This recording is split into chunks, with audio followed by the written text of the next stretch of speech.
This is one of the most important videos on this channel, especially if you are a Christian. It's a little bit long, I realize, but make sure you watch the entirety of this video until the end. This will sound very strange, but the death of famous football player Jim Brown, the GOAT, greatest of all time running back in the NFL, on May 18th, 2023, and his prolific acting career in Hollywood movies, and his organization of what was called the Cleveland Summit, or the Muhammad Ali Summit, which was a gathering to discuss Muhammad Ali's conscientious objection to the dictate of the state, and also the death of Muhammad Ali in June of 2016, and the recent Arab League Summit that welcomed back Syria into the league, and also the summit in Paris on the day of Muhammad Ali's death, the Middle East Peace Initiative to discuss what to do about Israel without Israel in attendance and Israel officially condemning the talks, on the same day as the peak of the once in 200 years flood in Paris that flooded downtown Paris and, for example, the famous museum in Paris, and the Super Bowl victory of Jim Brown and his Cleveland Browns, the last time that Cleveland won a major championship before many years later, and the championship win of LeBron James and the Cleveland Cavaliers basketball team, and the Beirut barracks bombing in 1983.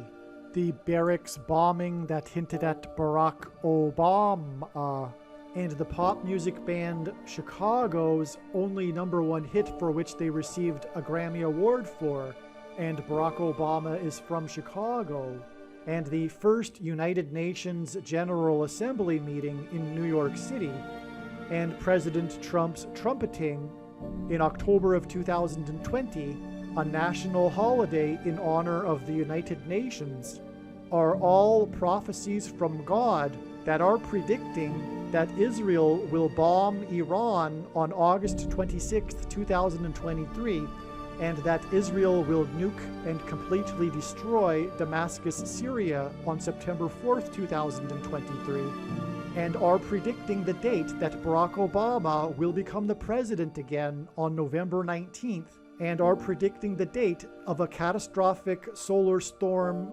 explosion on the surface of the sun that will cause a catastrophic coronal mass ejection to hit Earth and knock out the nation's power grid on February 22nd, 2024, and are revealing the date of the resurrection rapture event on May 26th, 2024. And the date that this video is posted proves that these predictions are being made ahead of time, as do these time-stamped emails and forensic notes PDF documents. If you are skeptical for some reason, please email me and I will forward these to you. Alright, I have a lot of truly amazing information to share with you in this video. God has done so much with this famous football player, one of the most famous of all time, Jim Brown, the former running back of the Cleveland Browns, which right there is the first thing. The man's name is Brown, and he played for the Browns, and he was famous for playing for the Browns in his 9-year career. And so there's so much information here, there's so much amazing information, and what I did in the past was document this information as it was coming to me in emails that I wrote to some friends. And so the best strategy in explaining the prophetic information and how this is confirming these predictions that I explained at the beginning of this video, I'm just going to read the emails that I wrote to friends. And so the first email is this. Jim Brown died at the age of 87 on May 18th, 2023. Brown is known for his career with the Cleveland Browns. So Brown is known for his career with the Cleveland Browns. It's a coincidence that isn't a coincidence in itself. He is famous for retiring at the peak of his career. He is famous for dominating the league in each of the 9 years he played in the NFL. He was a Pro Bowler in each of the 9 years. He is famous for only playing 9 years in the NFL and retiring early to pursue acting. In other words, in terms of God's signs, the number 9 is associated with Jim Brown. Okay, so not only did Jim Brown play for 9 years, a big part of his story that most people that know football know is that he only played 9 years because he cut his career well short of its completeness in order to pursue acting. And I'll explain the drama surrounding his quitting football. But the point is that he quit football in the middle of his career, arguably, and it was only after 9 years. And so this is a confirmation that this number 9 is associated with Brown. So I think I've explained that enough. It's the case. You know, he's known for 9 years only playing. Okay, now the number 9 is the most important number in God's true big picture of science, patterns, and connections, which is only being explained on this channel, as from the Bible, the number 9 symbolizes God's judgment. Okay, the date on which he died, May 18th, hints at 5 times 18 equals 90. And so that is another confirmation of this significance of the number 9, because in God's signs, God uses the number 90 as symbolism for the number 9. The city of Cleveland identifies the Antichrist that will serve non-consecutive presidential terms, just as the only other president to do so, President Cleveland. Barack Obama will serve non-consecutive terms just like President Cleveland. That's why God uses Cleveland, the city, for prophetic signs as part of signs that identify Barack Obama. The city of Cleveland is connected to the city that the Antichrist is from, Chicago, with the I-90 highway, which is why Brown, who played for Cleveland for 9 years, died on the date May 18th, which hints at the number 90. 5 times 18 equals 90. This isn't the only instance in which God has used the I-90 that connects Chicago and Cleveland. This is the case. Again, the number 9 symbolizes God's judgment, and the two cities that God uses as symbolism for Barack Obama in his signs, Chicago and Cleveland, just happen to be connected together with the I-90, which indicates judgment from Barack Obama, the Antichrist. Jim Brown is famous for playing his career in Cleveland. President Cleveland skipped the 23rd presidency. He was the 22nd and 24th president. God pairs 9 and 23 together to reveal the identity of the Antichrist. So the way God's true big picture of signs, patterns, and connections works is it works on the principle of second and third and multiple witnesses confirming a matter, as the Bible says is required, and that is what makes what is being explained on this channel true and not a product of one's imagination, and different and unique than everything else on the internet that claims to be an analysis of God's prophetic signs. And one simple way in which he would provide second witnesses for us is through pairing certain numbers together, especially the number 9 with certain numbers together, such as the number 23, which happens to be the 9th prime number. And this is because these numbers paired together point to Barack Obama, the Antichrist. And that's a major, maybe even more than half of God's signs is Barack Obama signs. And that's because it's very important for the end times, the Antichrist, okay? So the reason for 9 and 23 is Obama became president in 2009, and he is the basketball president that wore jersey number 23 when he played basketball in high school, and he will become the president again and the Antichrist in November of 2023. God pairs 9, 23, and 44 together. Brown retired after 9 years of playing in Cleveland, which is symbolic of the number 23 because Cleveland skipped the 23rd presidency, as I explained, in order to pursue acting. He is credited with 53 acting roles. 53 is the 16th prime number, and 16 and God uses the number 16 in his signs because it hints at 4 times 4, and the 44th president, Barack Obama. So the 44th president, who is the basketball president and wore jersey 23, became president in 2009. That's why all 3 of these numbers God pairs together. Furthermore, what I probably didn't know at the time of writing this paragraph to my friends is that in college, Jim Brown wore jersey number 44. Okay, so not only did he star in, or is credited with 53 acting roles, and 53 is the 16th prime number, which hints at 44, Jim Brown actually also wore jersey number 44. And so that's case closed, that this also is pointing to 44.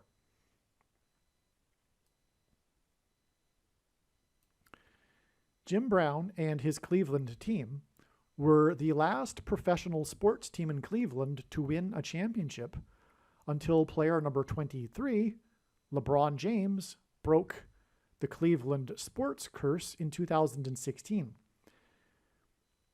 Okay, so that's why a big part of LeBron James and why he's so prophetic in God's signs and why he is repeatedly used. He is one of the 2 GOATs, greatest of all time, and in the Bible, GOAT is Antichrist symbolism, and he's a basketball player, and these 2 GOATs both wore jersey 23. Michael Jordan is the other one. He is from Chicago. LeBron James played for Cleveland, the 2 cities that connect each other with the I-90, and that pairs the 23s of their jersey together with the number 9, as I was mentioning earlier, the pairing of 9 and 23. That's another one for you. And anyway, the big story about LeBron James is how he finally, brought home a championship to Cleveland. I'm not going to go into the whole story of LeBron James, though. But, and so anyway, he broke this Cleveland sports curse while Barack Obama was the president, which hints at the Antichrist curse. And they visited him at the White House. And anyway, this was in 2016, and 2016 hints at 216, which is the area code of Cleveland. And 216 hints at 6 times 6 times 6. And Barack Obama was born on the 216th day of the calendar year. And 666 is the number in Bible prophecy that is associated with the Antichrist. Jim Brown, that's a typo. Jim Brown wore jersey number 32 for Cleveland. LeBron James wore jersey 23. Obama wore 23. Brown and James, or Jim, should be Jim, are said to be GOATs. So Jim Brown is also said to be a GOAT, greatest of all time. 32 hints at 23, and so yes, the jersey of Jim Brown hints at 23. And 32 is 4 times 8, and the 48th president is the GOAT Antichrist. Michelle Obama will become the 47th president after it is predicted that Kamala Harris will die in a plane crash on October 17th. Michelle Obama will become the vice president on November 5th and then become the 47th president on November 13th. 6 or 8 days, it's either the 19th or the 21st, when Barack Obama will become the 48th president. And so through having Jim Brown wear jersey 32, God has identified 2 things. It's that it hints at 23 and also 48. Obama will be the 48th president.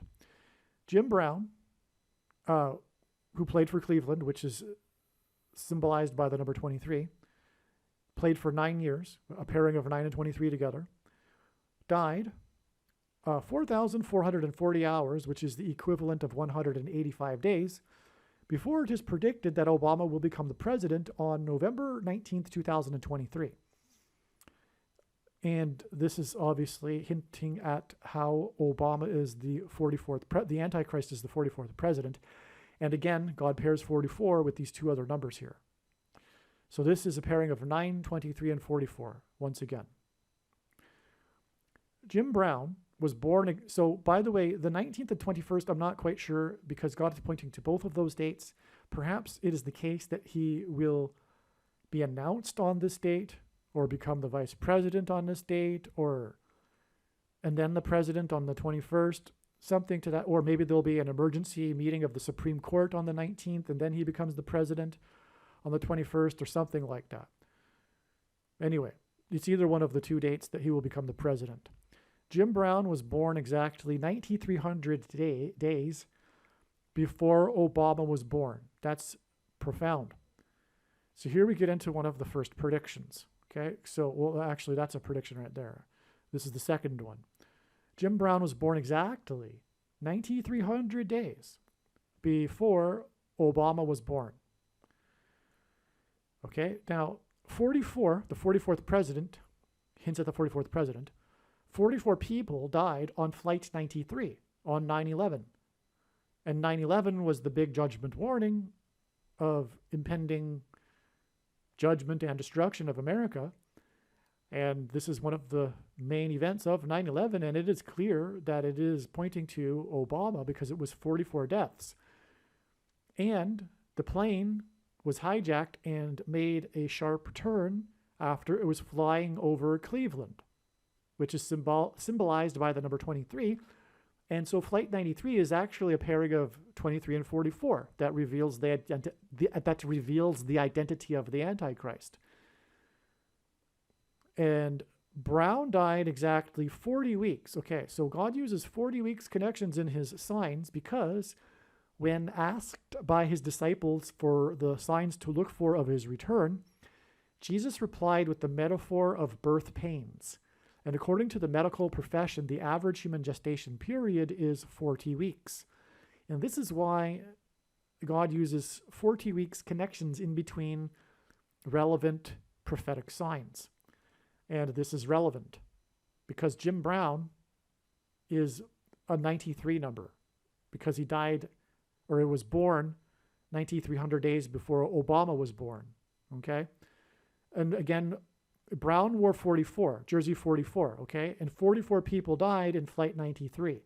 That's another confirmation of the prophetic relevance of 9,300 days. It's confirmed because of Flight 93. Jim Brown wore jersey number 44, okay? Brown died exactly 40 weeks, which hints at the birth pains of the end times, as I just explained, before a catastrophic solar flare on the sun is predicted on February 22nd, 2024. And the sun is 93 million miles away. And that's why Flight 93, that's why the number 93 in Flight 93 as part of the signs on 9/11 that God used to warn of the judgment and destruction of 9/11, the walls of security collapsing, which is why they collapsed towers on 9/11 that were 110 stories high because Joshua died at the age of 110 and he led the Hebrews around the walls of security of ancient Jericho before they collapsed in God's judgment, okay? So Brown died exactly 40 weeks before the sun will send a catastrophic solar flare that will knock out the nation's power grid, and the sun is 93 million miles away from Earth. And that's why Brown died exactly 40 weeks before it, because Brown was born 9,300 days before Obama was born. And out of the power grid failure, there will be food shortages, which Obama will use to take control of the food supply and then use to enforce the mark of the Antichrist through the restriction of the ability to purchase food. Okay? So, at the time of Brown's death, at the same time as Brown's death was reported on May 19th. So his death wasn't reported until the 19th. It was reported that Obama was on a list of 500 people banned from entering Russia. G500, the 500th word in Strong's Greek New Testament Concordance, is the word for Antichrist. Brown died at the age of 87. Okay, so so by the way, that of course is confirmation that Obama is the Antichrist, because that's why this event happened on the day of this news of Brown, and Brown died 9,300 days before Obama was born. Okay, so that's why 500 people. He's on a list of 500 people because he's the Antichrist. Brown died at the age of 87 on this day, and Revelation 8:7 describes the solar flare hit from the sun. That's why Brown died at 87, 40 weeks before the sun event, because it's described in Revelation 8:7. So, arguably, a video could have been made just on this alone, because this is an amazing thing. It's worthy of putting up high and, shouting about and by itself. And so that's why I could have made a video about this just in itself. It would have been a very short video, but still. And but the thing is that there's so many predictions with Jim Brown. Why make 10 videos of Jim Brown? Let's just do it all in one video, I figure, because it makes more sense this way. You get a more complete picture of what's going on with Jim Brown as well. So, all right, now we're getting into some profound things about Jim Brown and his career and his life. Jim Brown is famous for organizing the famous Cleveland Summit. So this is another use of Cleveland. This had nothing to do with the Browns football team, although, of course, the reason why it was Cleveland, I'm sure, is because Brown was probably living in Cleveland at the time, although I don't know that for sure. I'm just guessing. The Cleveland Summit is otherwise known as the Muhammad Ali Summit. The Cleveland Summit, but the point is that God named this summit Cleveland is because to confirm it's part of these signs, which I have explained now, point to the Antichrist, because President Cleveland was the only president to serve non-consecutive terms, just like Barack Obama will. And by the way, he skipped the 23rd presidency, and Obama will skip the 45th presidency of President Trump. President Trump's presidency was for the purpose primarily of trumpeting the arrival of the Antichrist and destruction of America, which is why, incidentally, Trump rose in status a long time before he ran for president through his role in calling out, trumpeting how Obama was not born in America and how he was born in Kenya. There's a long history between the two. But the reason why I was going off onto that tangent is that 45 is the 9th triangular number, and 23 is the 9th prime number. And that's why these two presidencies are skipped, the 23rd and 45th. The Cleveland Summit on June 4th, 2023 was exactly 42 years. Okay, now 42 years is Antichrist symbolism, because in the Bible, in Bible prophecy, 42 months is said to be the symbolic period of the Antichrist and is mentioned 7 times in Bible prophecy. And so the number 42 in a period of time especially is symbolic of the Antichrist. This is 42 years exactly. So this is a clear Antichrist connection here from this Cleveland Summit. And so the Cleveland Summit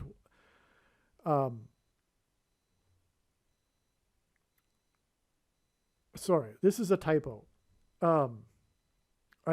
What year was that? So Obama was 2009, so it was 1966, which is interesting actually, because 66 hints at the Antichrist as well, and in Bible prophecy, the number of the Antichrist is 666, but that is also mentioned in the 66th book in the Bible.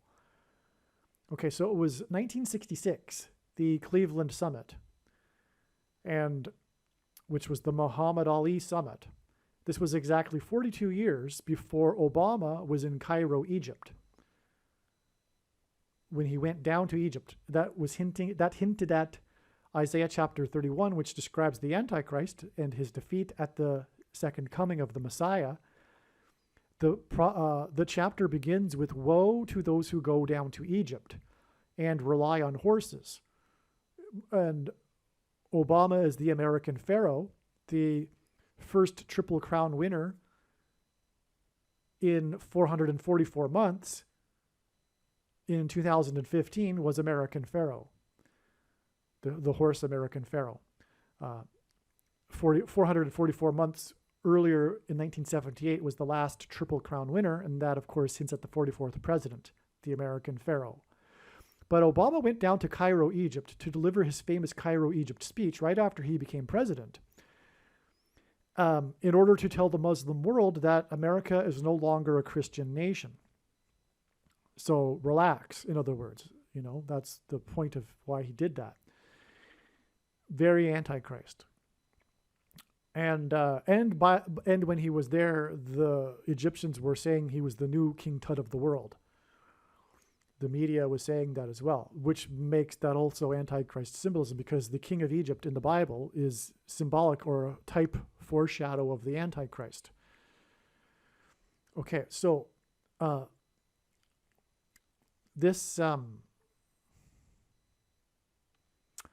day that Obama was in Cairo, Egypt, was exactly 726 weeks before this prophetic date and prophetic signs on May 4th, 2023, which included the Kentucky Derby sign. Speaking of American Pharaoh and the Kentucky Derby. And these signs are explained in other videos, so I won't explain it here. But 726 God uses because it is the number of the word in Strong's Greek New Testament Concordance that is the word for rapture, the 726th word.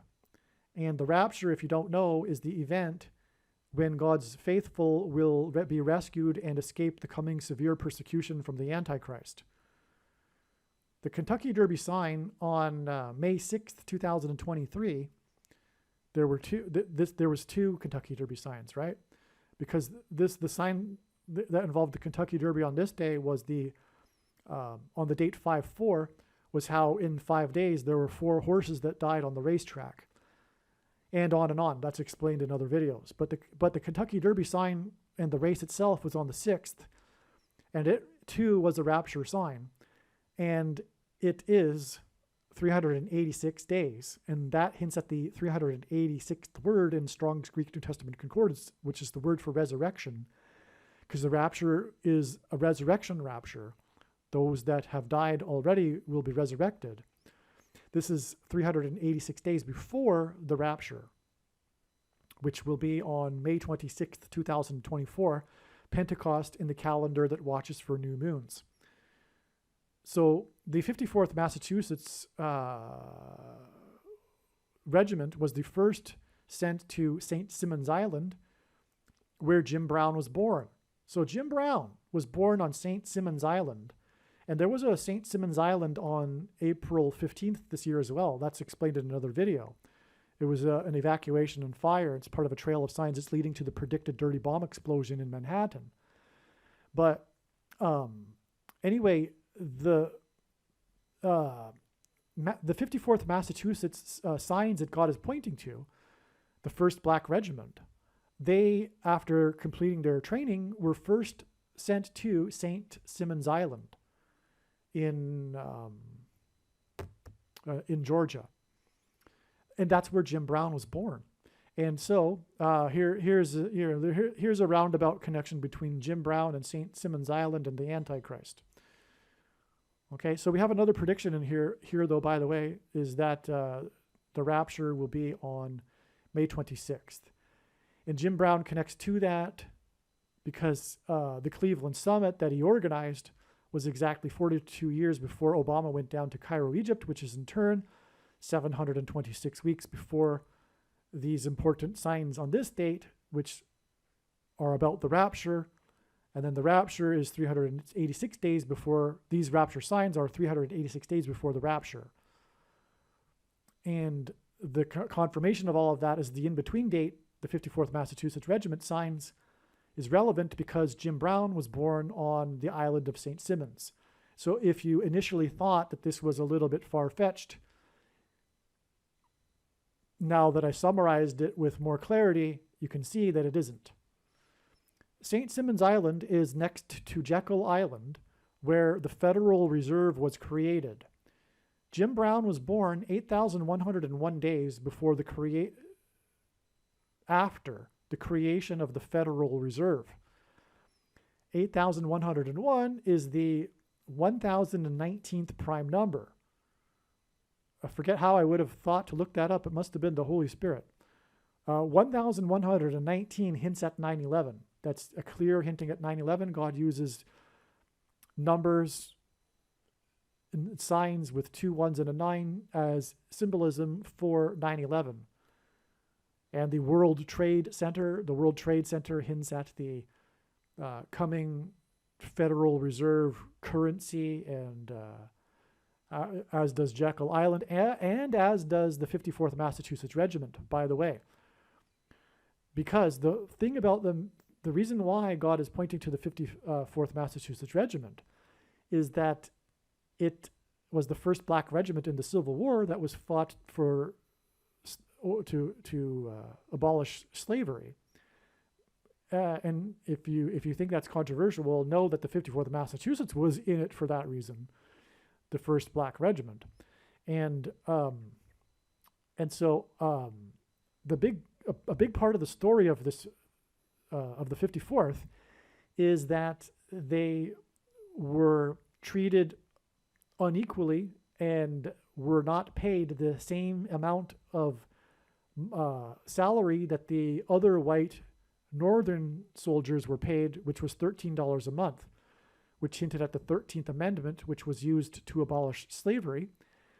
And this theme of slavery and freedom is the theme of the Bible and is the theme of life. And America is being destroyed in its pursuit of slavery by the forces of totalitarianism and communism, a modern day form of it, if you will, and the blue team, in other words, the godless team, and so their leader is the Antichrist, who will continue the already in progress persecution of the minority, just like the 54th Regiment was, because the official policy from Washington was to pay them less than the other soldiers. And so it was an oppressive minority law, and the Antichrist will enforce through the Antichrist system, which will be handed to him. He won't create it. It's already being created and will be handed to him in order to enforce the mark of the Antichrist, which is the thing. And you know what I'm talking about. The thing that you can't talk about is the mark of the Antichrist. And if you have an understanding of Bible prophecy and commonly held objections that tell you that it isn't, you are incorrect. And the answers to your commonly held objections are addressed in the snake bite video. Make sure you watch it. But the predictions being made in this video will prove this, and this is the purpose of the predictions. It is the reason why God has given me a voice and why God has made these predictions is for the purpose of proving this to you. In other words, when the prediction comes to pass, this will be the end of the debate. Case closed. No more controversy. It is finished. It is a fact. No more speculation of whether it is or isn't. It is the mark of the Antichrist. That's the purpose of the prediction. Without this purpose for the prediction, there would be no purpose for this video or this prediction from God. Okay, so make no mistake. And so, yes, So the Antichrist will enforce the mark of the Antichrist through the rationing of food and the digital currency from the Federal Reserve. That's why Jekyll Island in the connections here. Okay? And St. Simons Island is next to Jekyll Island. No one really lives on Jekyll Island. Jim Brown couldn't have really been born on Jekyll Island. He was born on St. Simons Island, and furthermore, that connects him to the 54th Massachusetts Regiment, which is about the $13, which is symbolism for the currency from the Federal Reserve, which is next to St. Simons Island, that will be programmed to be able to restrict people from buying food that haven't taken the mark of the Antichrist, the thing, which will be implemented, the enforcement after the solar flare from the sun will knock out the nation's power grid and cause food shortages. So see how it all ties together through this guy, Jim Brown. It's amazing what God has done here. Okay? Now, St. Simons Island, so I just explained that. Now, after the eruption on the sun, there will be food shortages and rationing that will be enforced through digital currency that the Fed will create. That's what I just explained. Okay. So, within the news about the Arab League summit, it was discovered that a certain symbolic leader attended on May 19th, which is again the day of the news of the death of Jim Brown and the day that Obama was reported to be on the list of 500 people that cannot enter Russia. Yep, the 44-year-old, the first Jewish leader, okay, that's important in a second, as I will explain, who, right before the beginning of the Russia-Ukraine war, had not coincidentally, in other words, designed by God, turned 44 years old at the time that the nation of Ukraine was made up of 44 million people before the Exodus, as in the Exodus of the Hebrews from Egypt that escaped persecution from the king of Egypt and the people of Egypt, which is symbolic of the Antichrist and the Antichrist system of the blue team. Yep, the 44-year-old leader of 44 million people spoke at the Arab Summit. This was symbolic for Syria, as Syria was welcomed back into the Arab League after many years. Okay, this is stunning. Damascus, Syria, is 999 in Hebrew gematria. So Hebrew letters are also numbers, just like Roman letters are also numbers. And the numeric value of Damascus, Syria is 999. It is predicted that Israel will nuke Damascus 99 days after May 19th. And that's why the first Jewish leader of Ukraine is being used in God's signs. But obviously I forgot to mention the fact that he was 44 years old and leading 44 million people at the beginning of the war is confirmation that God is using Zelensky as Antichrist symbolism to point to the 44th president, to identify the 44th president. Okay, and so anyway, he spoke at the Arab League summit. This 44-year-old leader of 44 million spoke at the Arab League summit 99 days before it is predicted that Israel will nuke Damascus.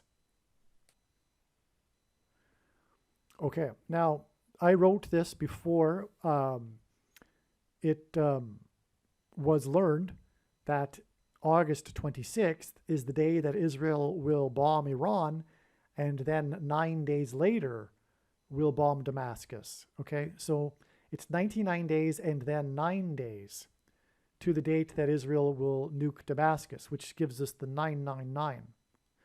Okay, that's why this is astounding. Truly, okay? And also, again, don't forget that Jim Brown is the number 9 here. But then again, we aren't exactly talking about Jim Brown here yet, are we?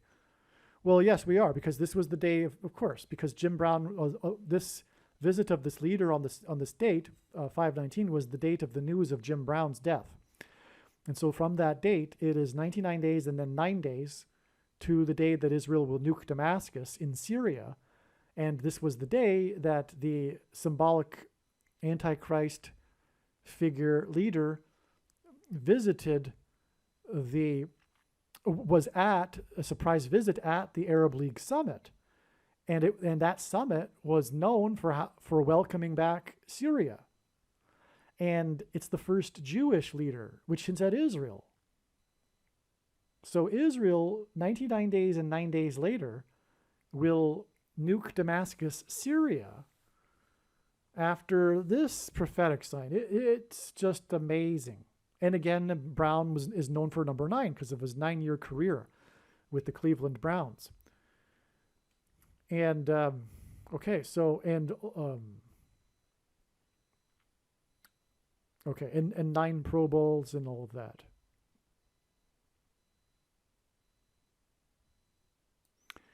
And also for the date that he died, 5/18, which hints at 5 times 18 equals 90. Okay, so where was there another 9 on 5/19? Yes, Jim Brown, as I just explained. Although he died on 5/18, the news came out on 5/19. Brown was known for 9 years with Cleveland. Why is Brown relevant?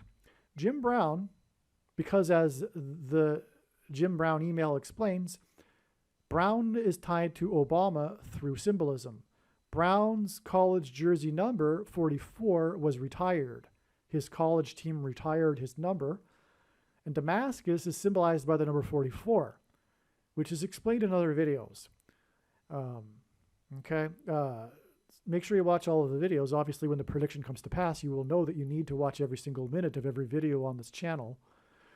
So the news of the death of the GOAT, greatest of all time, number 44, that played 9 years in Cleveland, which is symbolized by 23, came out on 5/19 on the day of the news that Obama was one of the 500 banned from Russia, and the day that the leader of the 44-year-old of 44 million was at the Arab League summit. 99 days before, and then 9 days, 99 days before Israel will bomb Iran, and then another 9 days before it will nuke Damascus, which is symbolized by 444, which will lead to the GOAT Antichrist on the Temple Mount. And that's the big thing here. This is why this is all relevant, because Jim Brown is a GOAT. GOAT is Antichrist symbolism, greatest of all time. And out of the ashes of this nuking of Damascus, there will be a call to, in the name of peace, establish peace, and also make Jerusalem an international city, and which will be led by the two antichrists, Pope Francis and Barack Obama. And they will be on the Temple Mount in the end times, as described in Bible prophecy, as I just mentioned earlier in Isaiah chapter 31, for example, which begins with woe to those who go down to Egypt, which is why right after he became president, one of the first things he did was go down to Egypt. Okay, and so I think we got this here. So this is, again, I could have made a video just on this in itself, this how the death of Jim Brown is revealing the date that Israel will bomb Iran and nuke Damascus, Syria. It's just astounding.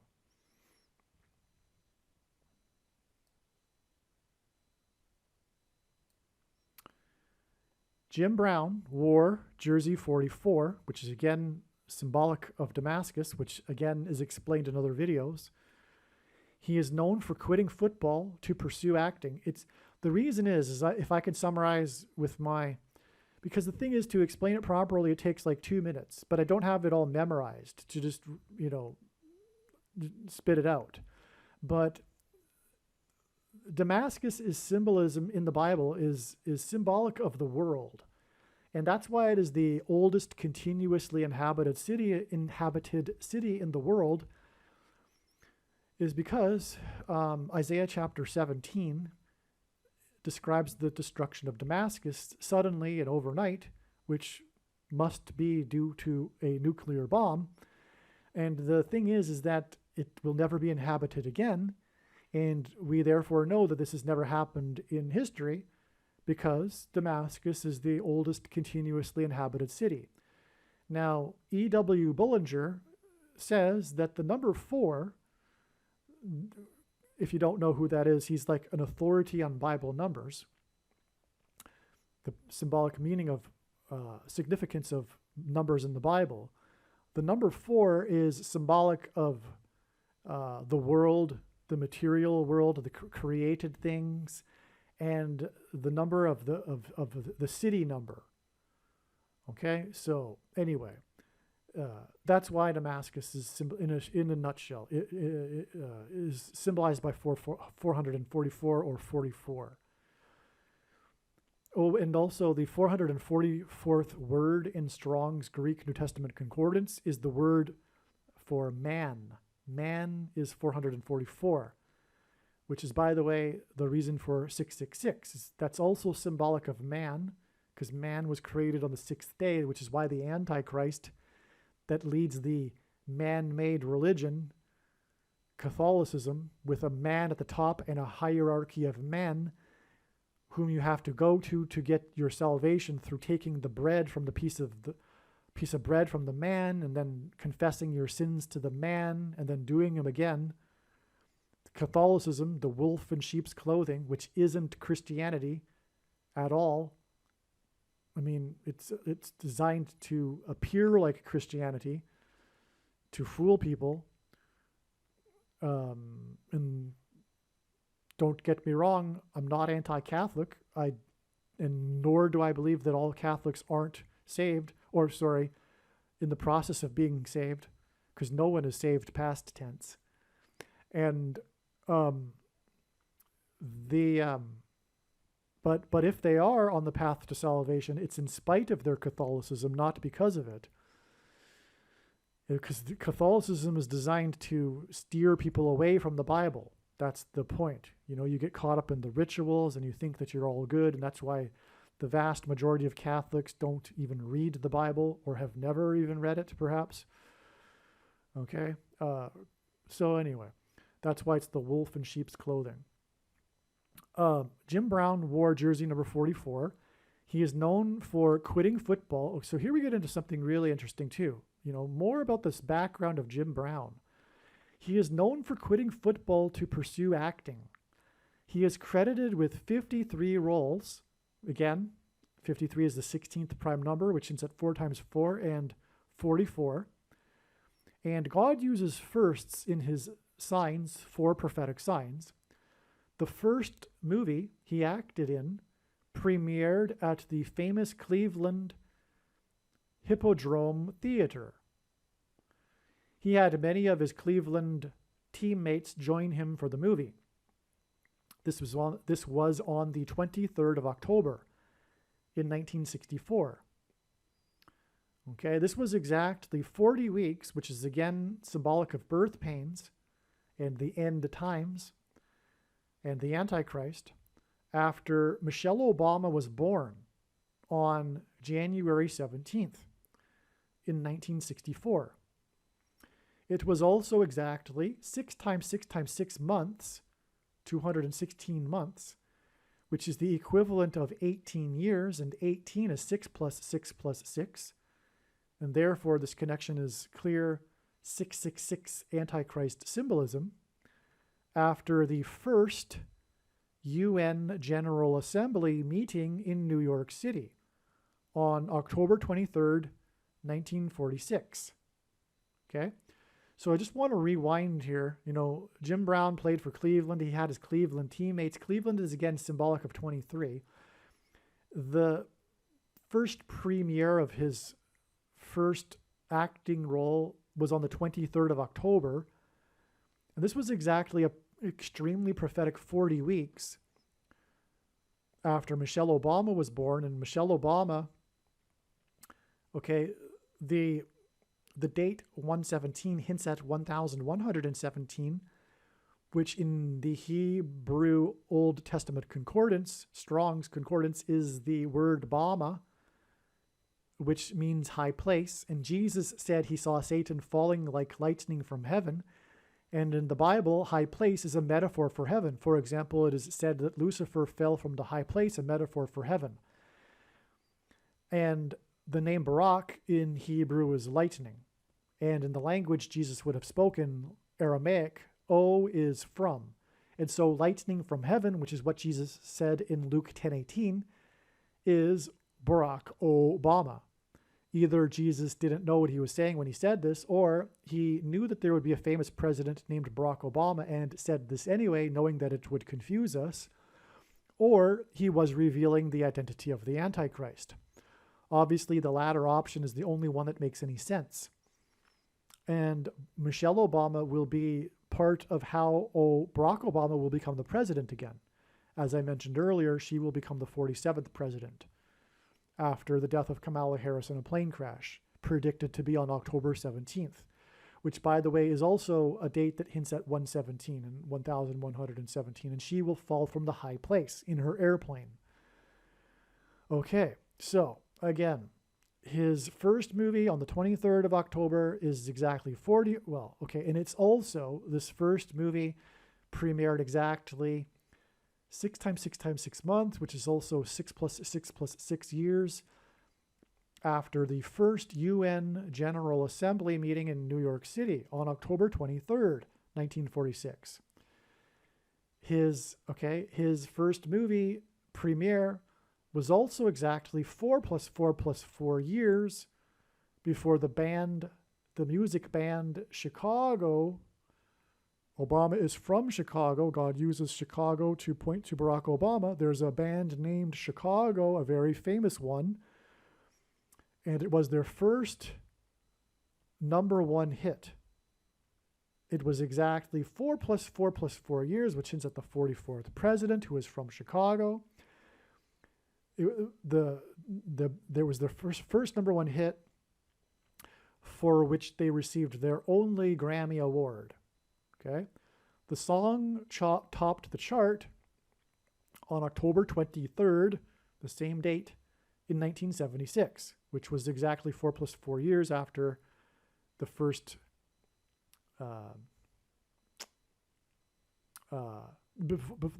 premiere of his movie. Okay, and by the way, that's a pairing of 44 and 23, because it's the 23rd of the month, first of all, which confirms the signs and connections, as I explained. Second and third witnesses confirm the matter. This 444 not only pairs with Chicago and the 44th president, that in itself is a second witness, but we also have another third witness, which is the 23rd of the month and the 23rd of the month in 1964 and 1976. And also, we're talking about Cleveland, which is symbolized by the number 23, because the premiere of the movie was in the Hippodrome, the famous theater in Cleveland. And his teammates from Cleveland were also in the theater. Okay, now, this song topped the chart on October 23rd, 1976, exactly 7 years, which hints at the most central prophecy in the Bible in Daniel chapter 9, which describes the end times and the period of the Antichrist. This symbolic 7 years, which symbolically began in 2017, with many symbolic firsts. The first year of Trump's presidency trumpeting the end times, for one thing.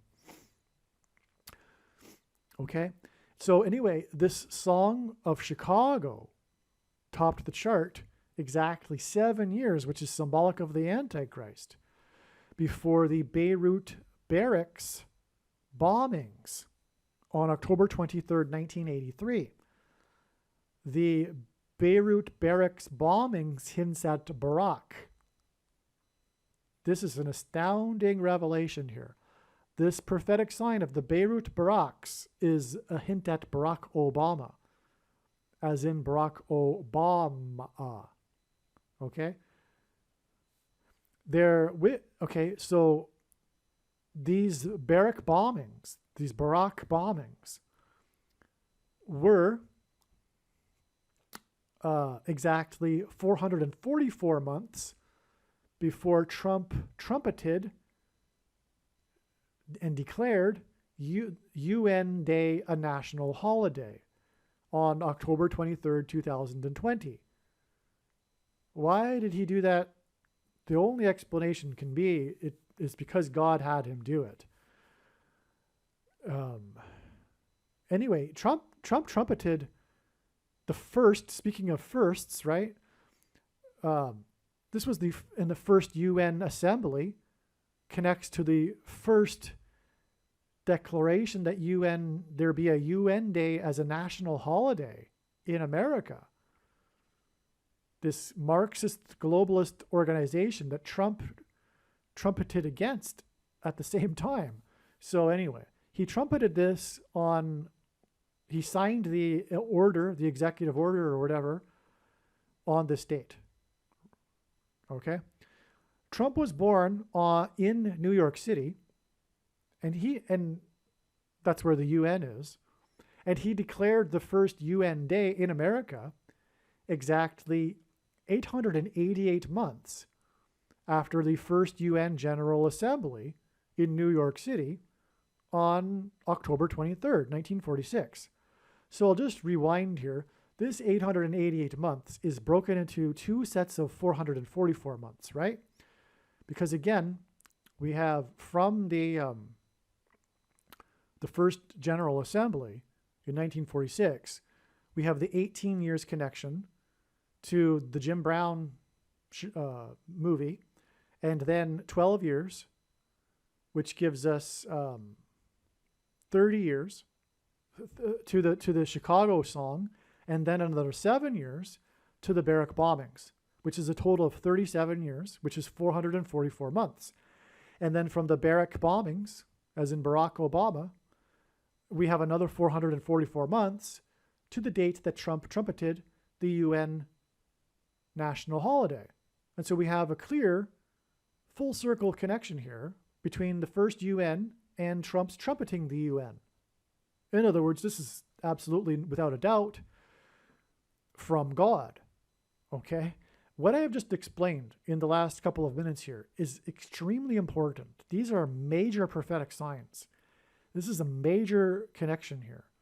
Barack Obama will lead the United Nations, or some version of it, in the final period, beginning next year in 2024. Or maybe by the end of this year, actually, in December or something of 2023. Okay, so, and yeah, okay, so you get, by the way, 888 is, if I didn't mention in this video already, the numeric value of the name Jesus, because Greek letters are also numbers, and the numeric value of the name Jesus is 888. So we have the two connections here. The roundabout indirect trail between the UN General Assembly, the first one, symbolic first one, the beginning of the UN, the Antichrist UN, to Trump trumpeting the UN, which is, it is an Antichrist sign. Not that Trump is Antichrist, but, or Antichrist symbolism in the least, but it is trumpeting the UN, and it's 888, which is the number of Jesus, and Jesus will return after the transgressions against God that the world will do collectively through the UN. Okay? And it will regard Israel too. So, so the day that Trump trumpeted the UN was 131 days after Trump, the 45th president, was born. Okay, no, sorry. The first General Assembly. This is huge. I forgot about this.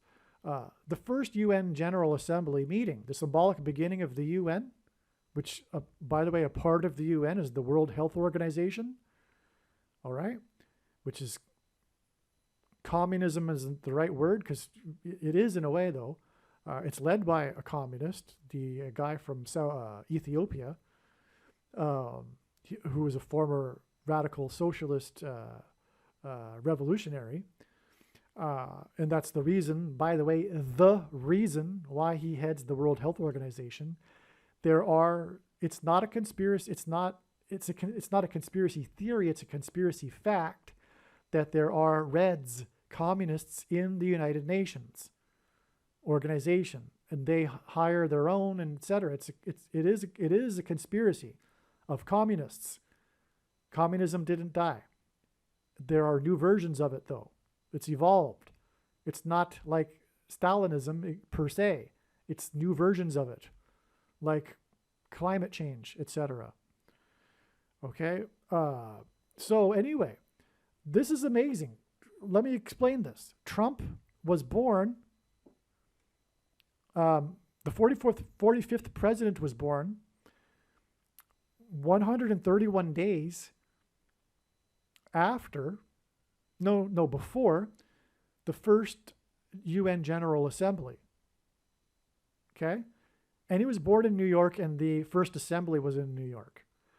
Now, why is that important? Because of the 131st word in Strong's Greek New Testament Concordance, which is the word for the red stuff, the red liquid that runs through the veins of people.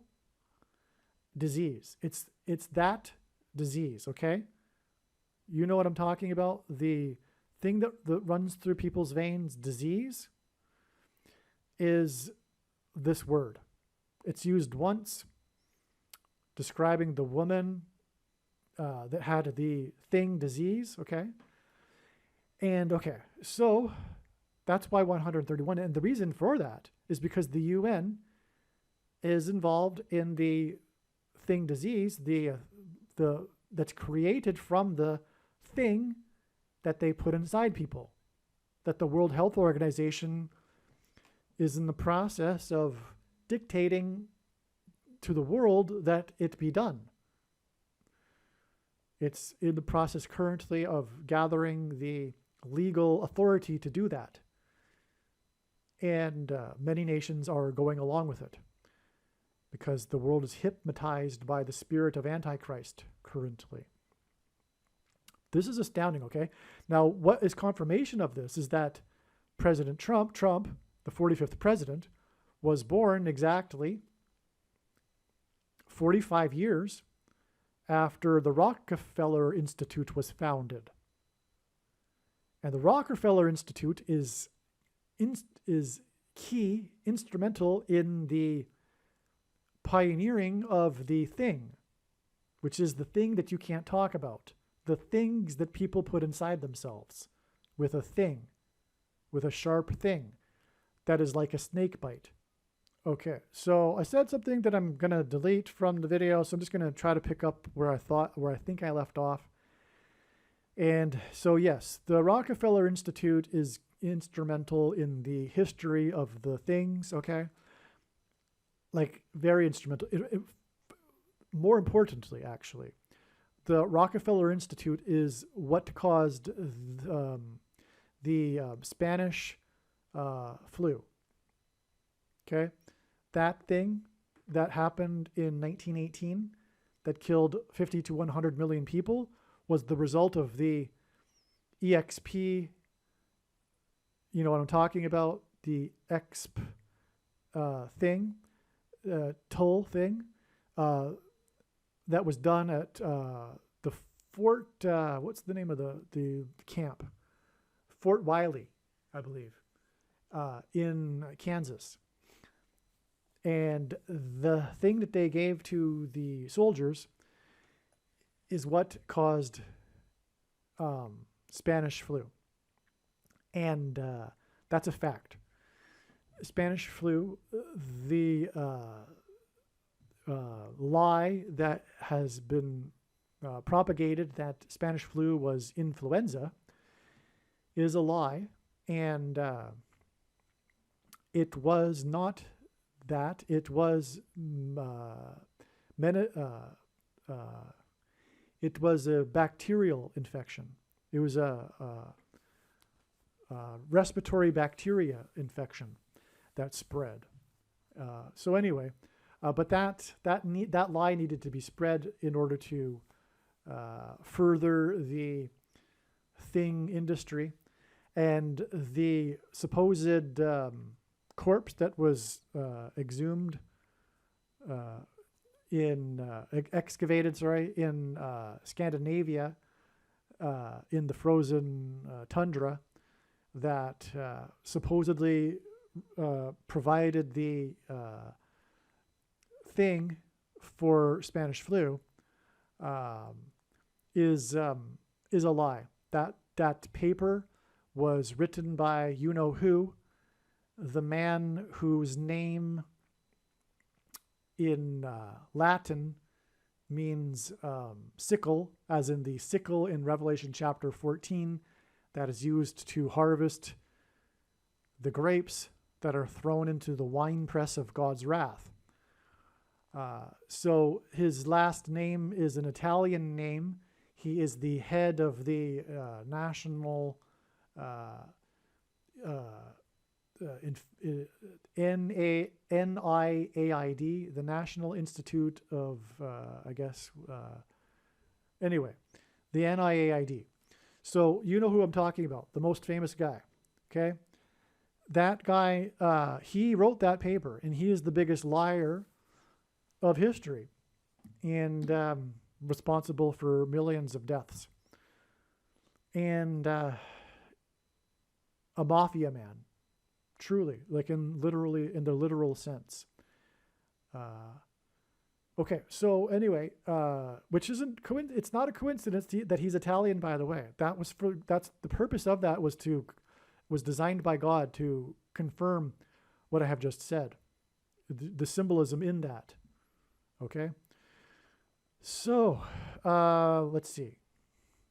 So the 45th president was born exactly 45 years after the Institute was founded, which is responsible for things, and the 45th president was born 131, which hints at the thing disease, the red liquid inside people's blood. Okay, before the first assembly of the UN, and they will be instrumental in the end times, and the Antichrist implementing the thing, the mark of the Antichrist. Okay. Now. Let's see. So October 23rd, 2020 was 923 days before this May 4th date again, which I already mentioned earlier, which was the day of the 54th Massachusetts Regiment signs, the Kentucky Derby signs, which is explained in other videos. But one of the signs on that day was the surprise visit of the 44-year-old of the 44 million nation to the International Criminal Court. Okay, which will be used, which was created for condemning war crimes. And after Israel will nuke Damascus, Syria, which is symbolized by 444, it will condemn Israel for war crimes. Okay, and that day that the 44-year-old of 44 million visited the International Criminal Court was 4 times 4 days before May 20th. 2023, and that was the day that he made a surprise visit to the G7 summit in Hiroshima, which is the location of the first nuclear bomb that was used in an act of war, which is hinting at the next use of the nuclear bomb in an act of war, which will destroy Damascus, which is symbolized by 444, which will be condemned by the International Criminal Court. That's why the 4 times 4 days connection, because it's hinting at 44, the number of the Antichrist, the 44th president. God uses firsts in his signs for prophetic signs. In the movie 100 Rifles, Jim Brown was part of one of the first interracial love scenes and the first interracial love scene in a major Hollywood movie. That's a major first. The plot of 100 Rifles involves conflict between different ethnic groups. Jim Brown, who wore jersey number 44, which was retired by his college, died on May 18th, 2023, 100 days before it is predicted. That's a typo. And if you don't believe me, down here is the date that this email is composed. Furthermore, the date that this video is posted proves that as well. Okay, so he died 100 days, the actor that starred in 100 Rifles, in the first, which confirms that it's a prophetic sign, the first interracial love scene. He died 100 days before it is predicted that Israel will nuke Damascus, okay, which is symbolized by 444. Now, the thing is, 100 Rifles is about conflict between ethnic groups, and that's what this is. You know, the Jews versus the Arabs, right? And 100 days not only is it's also the equivalent of 144,000 minutes, which is a prominent prophetic number in the book of Revelation, the end times book. So this is an astounding confirmation here too, because we already established earlier that Jim Brown connects to the day that Israel will bomb Iran. Okay? Oh, wait a second. So, sorry. This is the day that Israel will bomb Iran.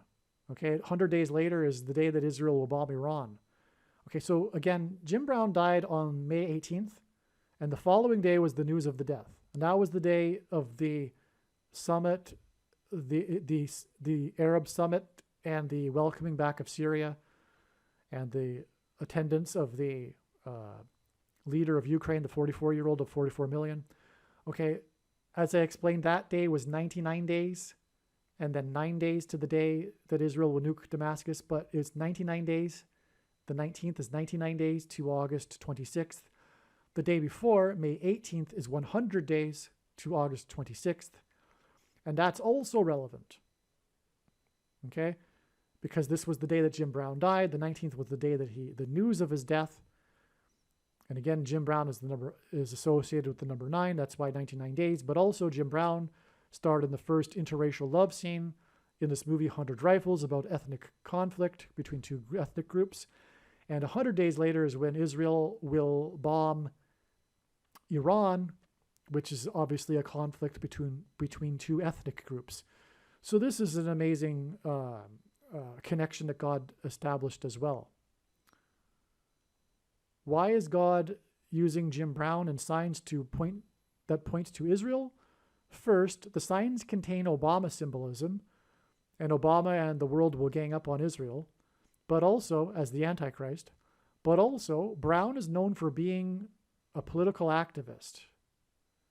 His Cleveland summit was about war. That's another thing. So, Jim Brown, through this prophetic sign of the Cleveland summit, which I will explain in a minute, is about war, because that's what this summit was about. It was about Muhammad Ali's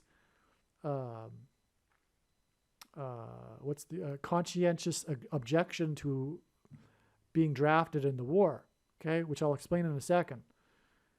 All right, and okay, there you go.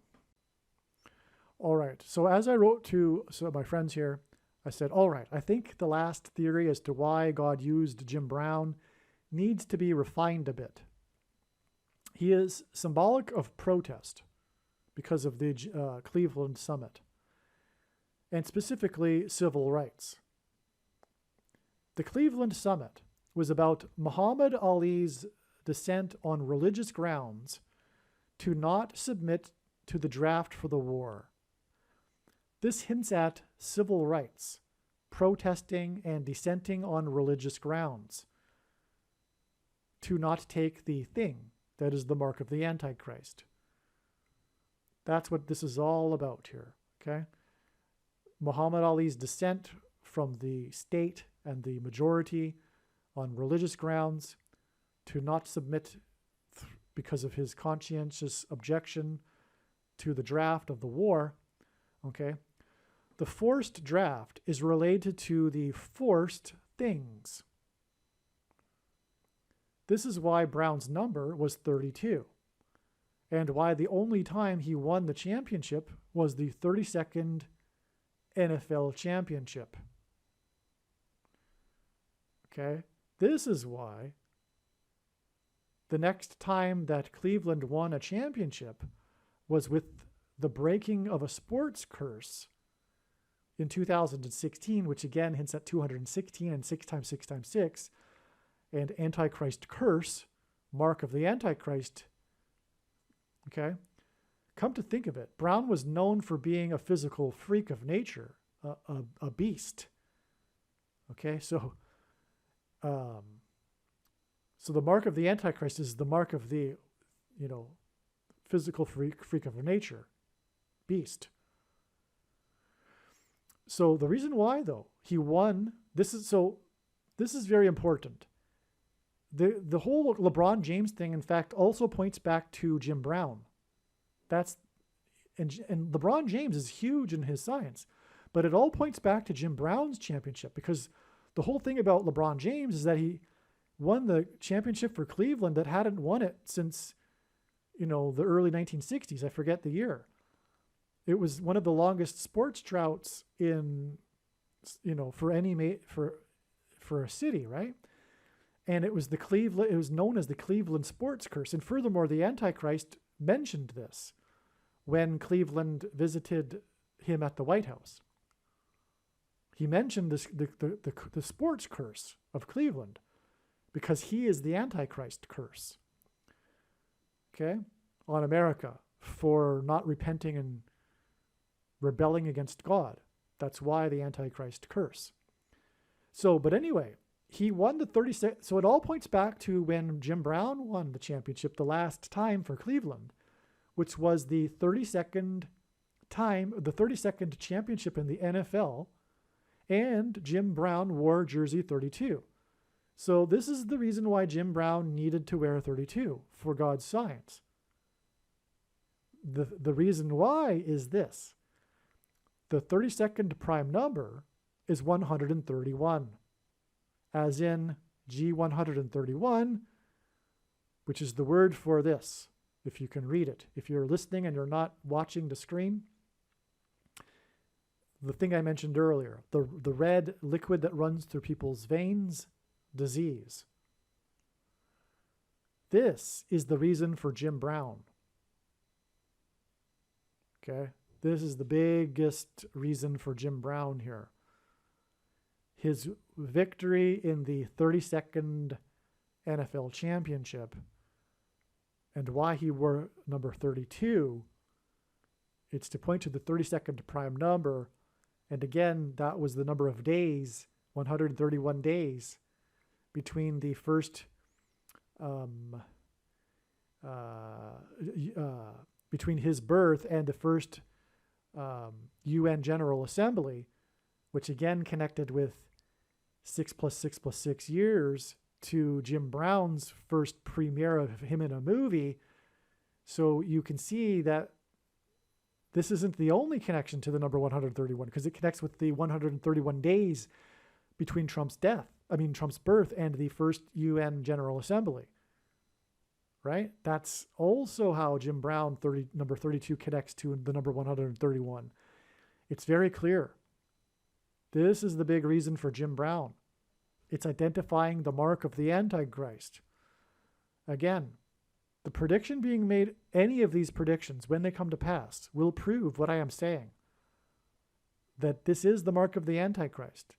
The commonly held objections based on people's knowledge of prophecy are incorrect. And I addressed those in the other video, the snake bite video. And the mark of the Antichrist is the mark of the Antichrist in its current form.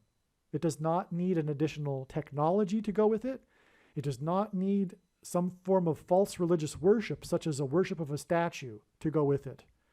Those commonly held objections are also answered in the other video. But make no mistake, it is the mark of the Antichrist in its current form. Full stop.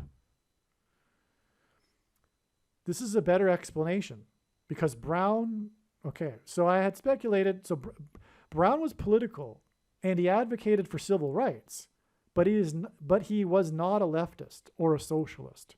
In fact, he was criticized by the left for not being more leftist and socialist, and he was famously a supporter of Trump. He was a Trumper. Okay? So, and that's why this is good. that Jim Brown has used for this symbolism of conscientious objection, because he organized the Cleveland Summit. And it points to his jersey number, and all that points to the thing through the thing disease, the red liquid that, goes through your veins that gets diseased because of the thing that people put inside themselves. Okay. But Jim Brown himself isn't being used because he is in alignment personally with the spirit of Antichrist. Okay.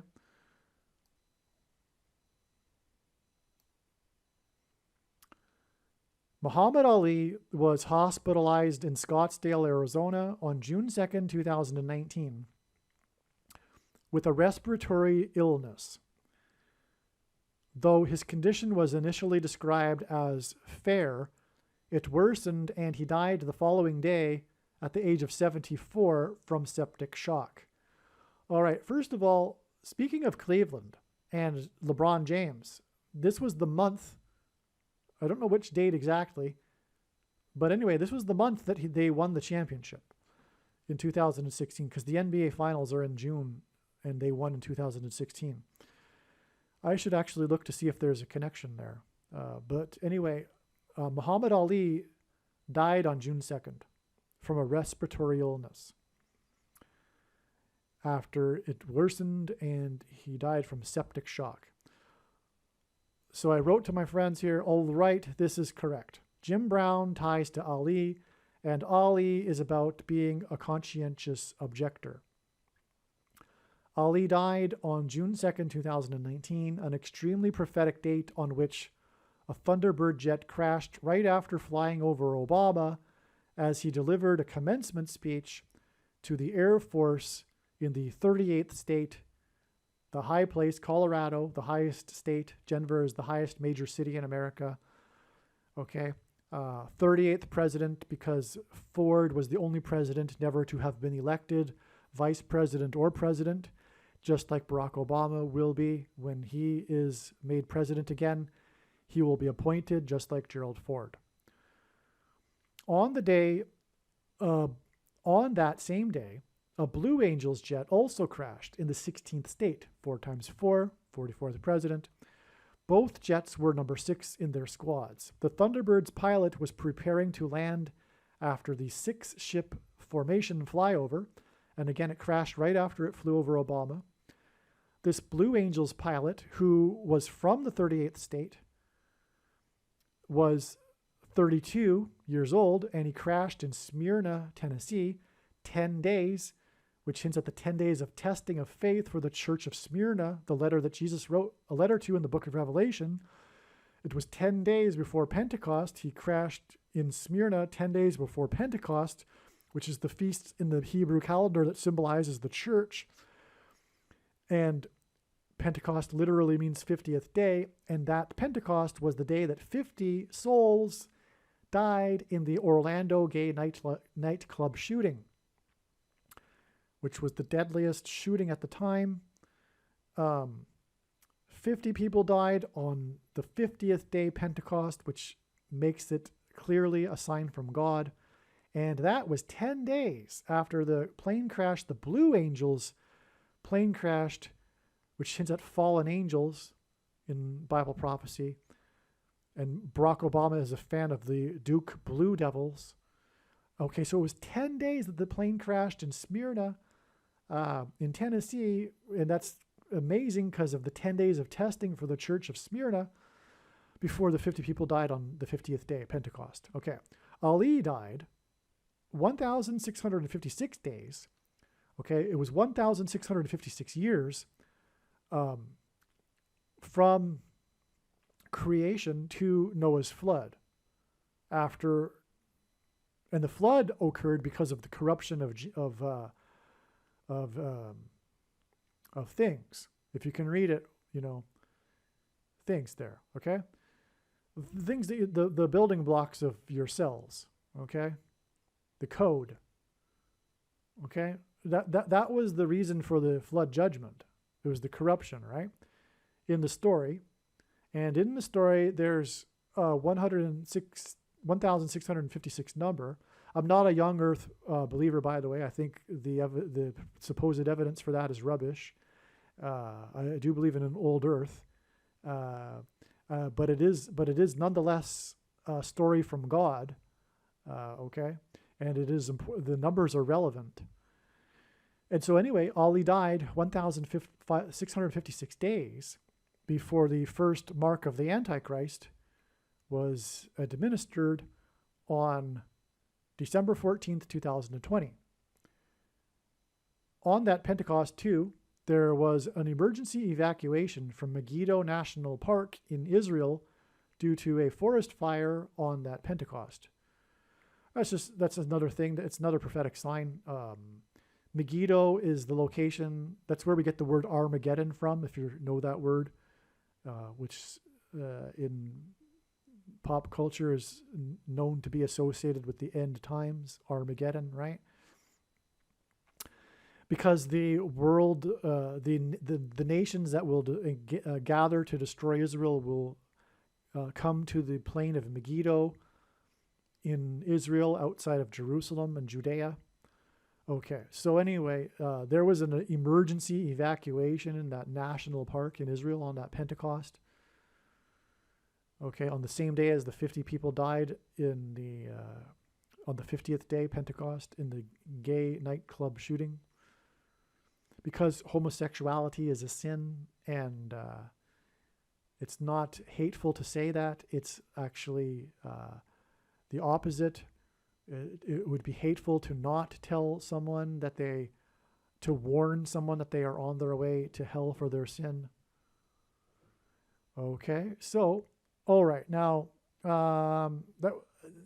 from the description of Ali's cause of death on Wikipedia, it sounds analogous to the CVD disease in 2020.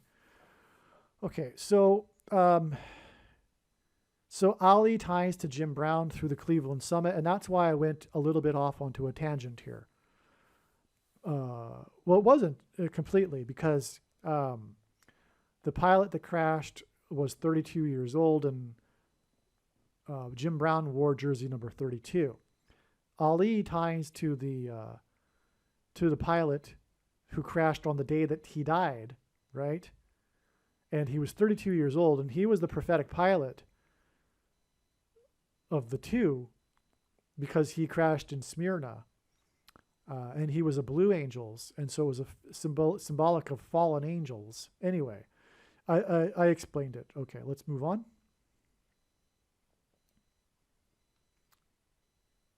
As I mentioned, the crashed Blue Angels hinted at fallen angels. Obama is a Blue Devils fan. 2, number 6 jets, and the 6-ship formation flyover hints at 666.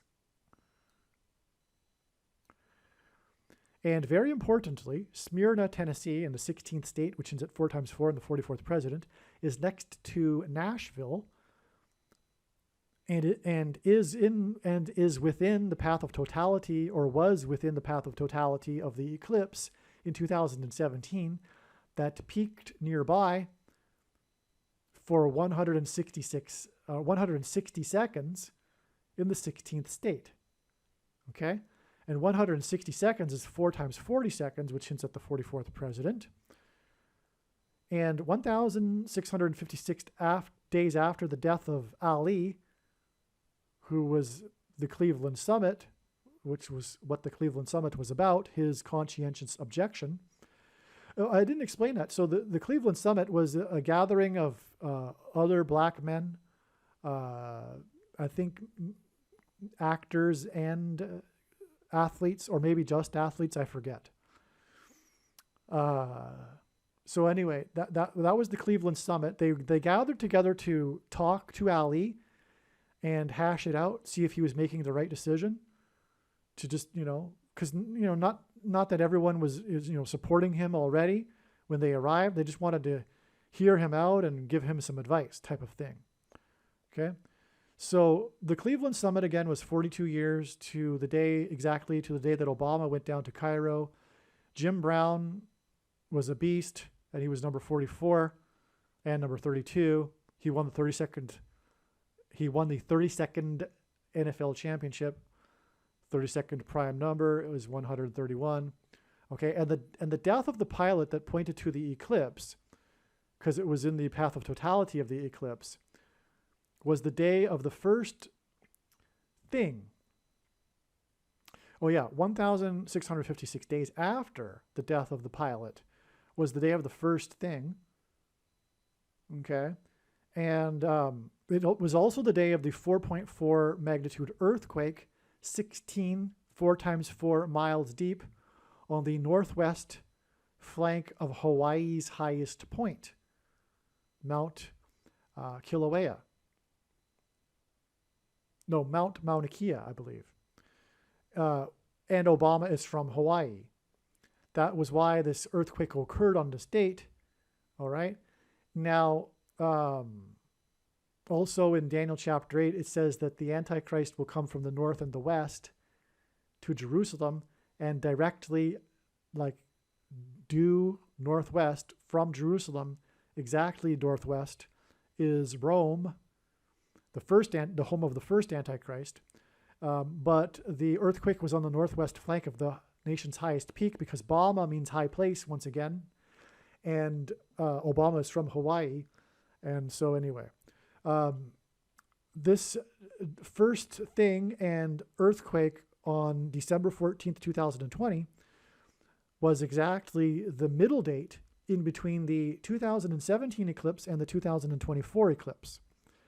And their paths engender an X, a mark, over the country, which is symbolic of the mark of the Antichrist. Because, yes, okay? Because in Ezekiel chapter 9 in the Bible, the inverse of the mark of the Antichrist would have been a Tav mark. The Tav in Paleo-Hebrew was an X. The paths of these eclipses that will engender an X over America, the path of the second eclipse in 2024, the path of totality will pass directly over Cleveland. In fact, the center of the path of totality will pass directly over Cleveland. And this is how it ties back to Jim Brown, who played for Cleveland, and his organization of the Cleveland Summit, which was the Muhammad Ali Summit, which was about conscientious objection based on religious grounds to a dictate from the state.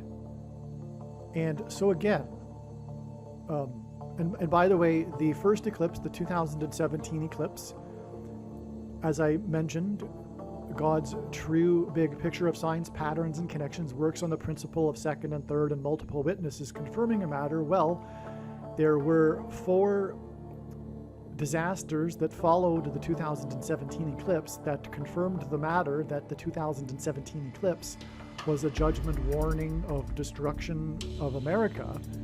And those 4 witnesses were the 3 hurricanes and the California firestorm in October of 2017. And how that is proven is explained in other videos. Okay, so I'm not going to go off onto too much. So the thing about God's big picture of signs is that it is extremely difficult to explain because it is 3-dimensional, and to explain something, it requires these witnesses to confirm it, and they and themselves require explanation and further witnesses to confirm that, which requires further explanation and witnesses to confirm that, and on into infinity. And it is all interconnected. It is 3-dimensional and not 2-dimensional. It's not linear, and that's why it can go off like that into infinity. It's the same as the Bible. The Bible is not a linear document. One can take an infinite number of pathways through the Bible. So you have to cut it off somewhere, and you have to just take my word for things, because otherwise we just go off into an infinity. And so the point that I was originally trying to make is that the 2017 eclipse was confirmed with disasters, and the flood in the account of Genesis occurred after this symbolic number of 1,656. Muhammad Ali died, and then 1,656 days after his death is the earthquake and the midpoint of the eclipses.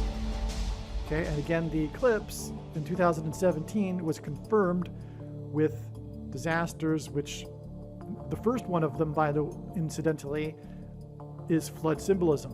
And arguably the first 3 hurricanes are flood symbolism. And so the midpoint of the eclipses is essentially the same as the 2017 eclipse in terms of symbolism. And the death of Muhammad Ali connects with 1,656 days to the midpoint of the eclipses, and 1,656 is symbolism for the flood. So that's straightforward. I hope you got that.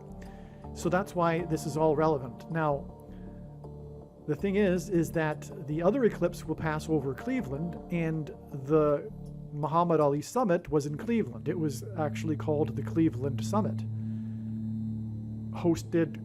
organized by Jim Brown, who played for the Cleveland Indians. The Cleveland Browns. And so that's why all of this is relevant. And what I am saying is that the midpoint date of the eclipses, the day that the first thing was given, and the eclipse is making an X, which is symbolism for the thing that affects one's chromosomes, which is in the shape of an X. So that midpoint is essentially the symbolic date for the 2 eclipses.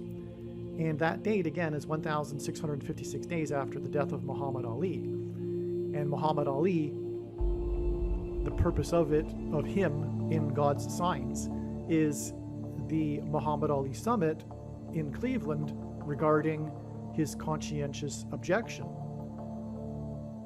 And this hints at the conscientious objection to the mark of the Antichrist, the thing, the X. And this is exactly why the second eclipse will pass over Cleveland.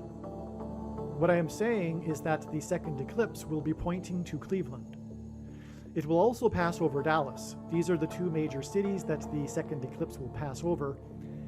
Dallas is symbolic of the American church, specifically the American Evangelical Church. It is known as the capital of evangelicalism, and it is the home of the seminaries that churn out the nation's pastors, that teach the heretical doctrine that they learn in those seminaries, the Nicolaitan doctrine, which I will explain in a minute. Dallas is the home of this. God is very displeased with this. He's displeased with pastors, first of all. Paid pastors are in themselves a spiritual abomination. It's strictly forbidden, I should say. The mark of the Antichrist is a spiritual abomination. Paid pastors are strictly forbidden, according to Jesus' words. And so anyway, I'll get to that in a second. But the point I'm trying to make here is that the whole point of this Muhammad Ali connection is to point to Cleveland and his conscientious objection to the dictate from the state, which is a foreshadow of the conscientious objection that Christians will need to do and should have already done to the mark of the Antichrist, which is the thing. Many Christians have taken it. I should say, quote unquote, Christians have taken it already, and that's a problem, and it is judgment for the church. That's why that has happened, and that'll be explained in a minute as well. 690. Okay, this is a number from the most central prophecy in the Bible, which is the 70 weeks prophecy, which is broken into 69 weeks and 70 weeks. And after the 69th week, in the 70th week, is the period of the Antichrist and the end times, and that's why God uses 690 days connections. And so 690 days after the first thing, the middle point of the eclipses, the 2 eclipses that will engender an X, because the second eclipse in 2024 will cross over the path of the first eclipse in 2017, exactly where it peaked, over an area of the country nicknamed Little Egypt. And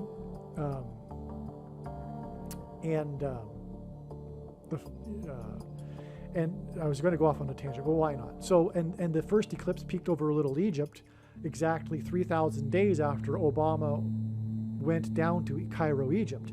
And in the Exodus, after the Hebrews left Egypt, 3,000 souls perished in the desert after their rebellion against God. But anyway, back to this middle point between the two and the X, by the way, also hints at chromosomes, which is what the thing affects and changes. That's why it's a spiritual abomination. It changes chromosomes, okay? And so that's why the X. That's the reason for the X.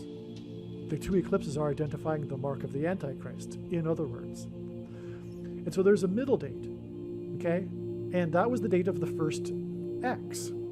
That was the date of the first X, the first thing. And 690 is this prophetic number that symbolizes the end times, as I just explained, of the Antichrist.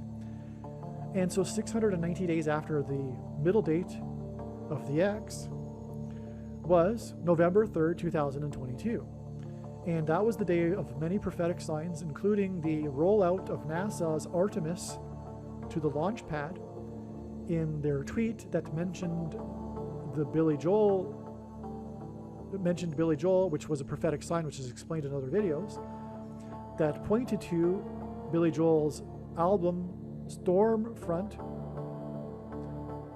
and it also pointed to the 23rd item, because Billy Joel was nominated for 23 Grammy Awards. It pointed to and there were other 23 signs on that date. It pointed to including the prophetic home run by the player that played college for the University of Maine, the 23rd state. I could spend an hour talking about what happened on November 3rd, 2022, and I've made other videos about it, so I won't do it again here. And again, to explain something requires witnesses, which require witnesses and explanations, which require witnesses and explanations. But the point is that the prophetic home run that he hit pointed to his college career, which was played for the University of Maine, which is named after the 23rd state and is in the 23rd state, and that was part of this prophetic sign involving the number 23 is my point here. On the day of this Billy Joel sign, and Billy Joel in his career was nominated for 23 Grammy Awards. And this is relevant because this is leading to what I'm talking about. I'm just interjecting right here, but I'm about to talk about how the Stormfront album containing the song We Didn't Start the Fire is all about pointing to the 23rd item in the song. Anyway, the 23rd item in the song on the album Stormfront, which is the song We Didn't Start the Fire, which is the thing. So the song We Didn't Start the Fire is a list of 118 historic events from the year that the singer was born, Billy Joel, to the present when he made the song, 1989. And so it's a list of these historic events, but it just so happens to be that the 23rd one is this. It's the thing. God pointed to it with the 23rd item because Billy Joel was nominated for 23 Grammy Awards. And also, as I explained in the other videos, the rookie that hit the prophetic home run and why that's prophetic is explained. The home run pointed to his career, college career in the 23rd state. And furthermore, the Antichrist's number is 23, the basketball president who wore jersey 23 when he played basketball in high school. And the thing affects one's 23 chromosomes. That's the reason for why the number 23 as well. The Antichrist's number is 23, but so is the mark of the Antichrist in a sense, because the mark of the Antichrist affects one's 23 chromosomes. And also, this is another reason why God pairs 9 and 23 together. The basketball president became president in 2009 and wore jersey 23 and will become the president again in 2023. That's a pairing of 9 and 23 that identifies the Antichrist. However, 9 and 23 are also paired together to identify the mark of the Antichrist, because the inverse of the mark of the Antichrist is described in Ezekiel chapter 9, which would have been a Tav mark, which was an X. And it affects 23 chromosomes, pairs of chromosomes, and so that's a pairing of 9. Ezekiel chapter 9, which hints at the X, and chromosomes, which is 23 pairs, and so that's why 9 and 23 are also paired together to identify what is the mark of the Antichrist. And Artemis was hit by a storm, that's why the storm front, and the World Series sign pointed back to the 1989 World Series earthquake on October 17th, 1989, which happens to be the exact date that Billy Joel released the album, Stormfront. And the song "We Didn't Start the Fire" is his, third #1 hit.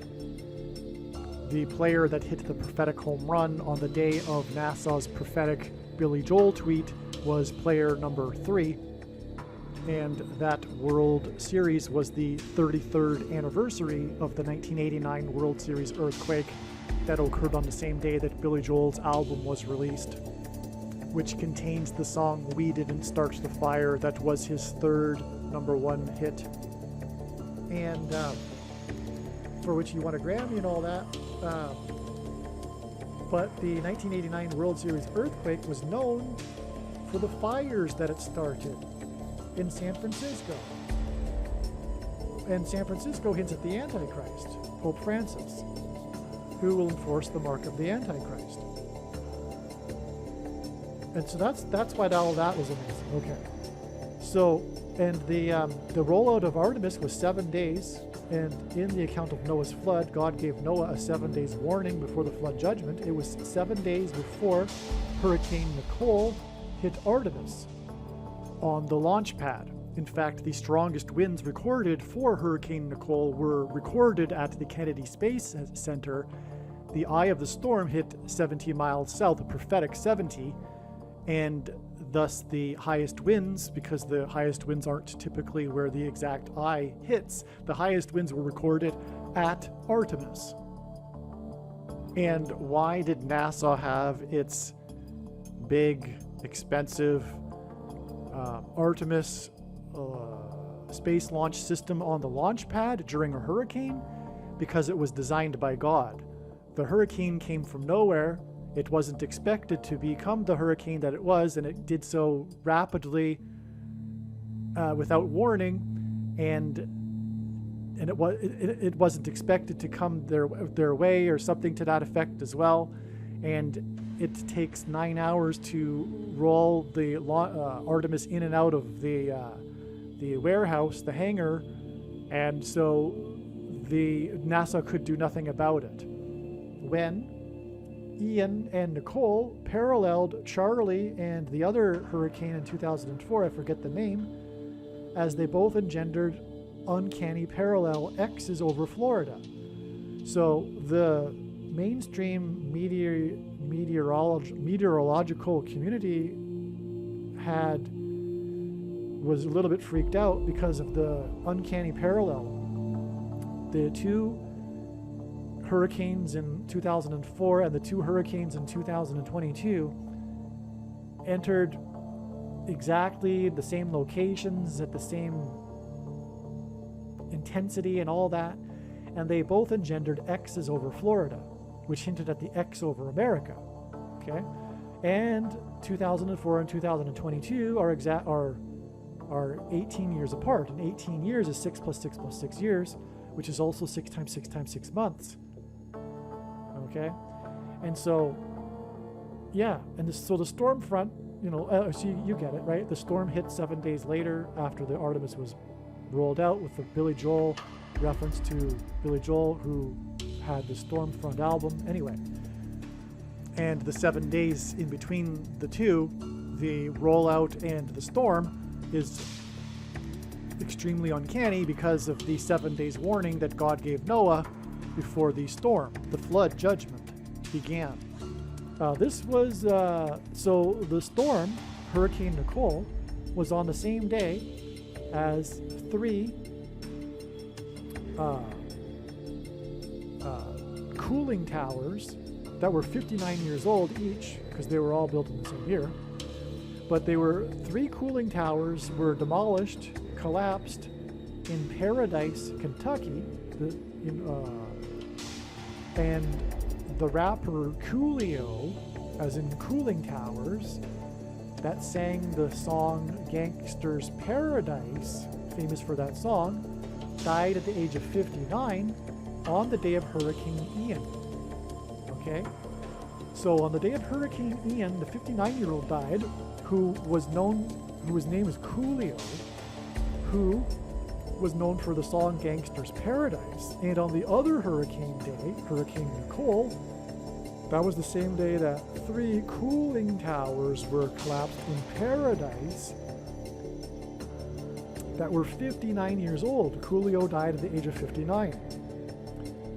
Now, the reason why there were 3 of them that were 59 years old is because that hints at 3 times 59, which is 177, which is the number of days in between blood moons in a blood moon tetrad.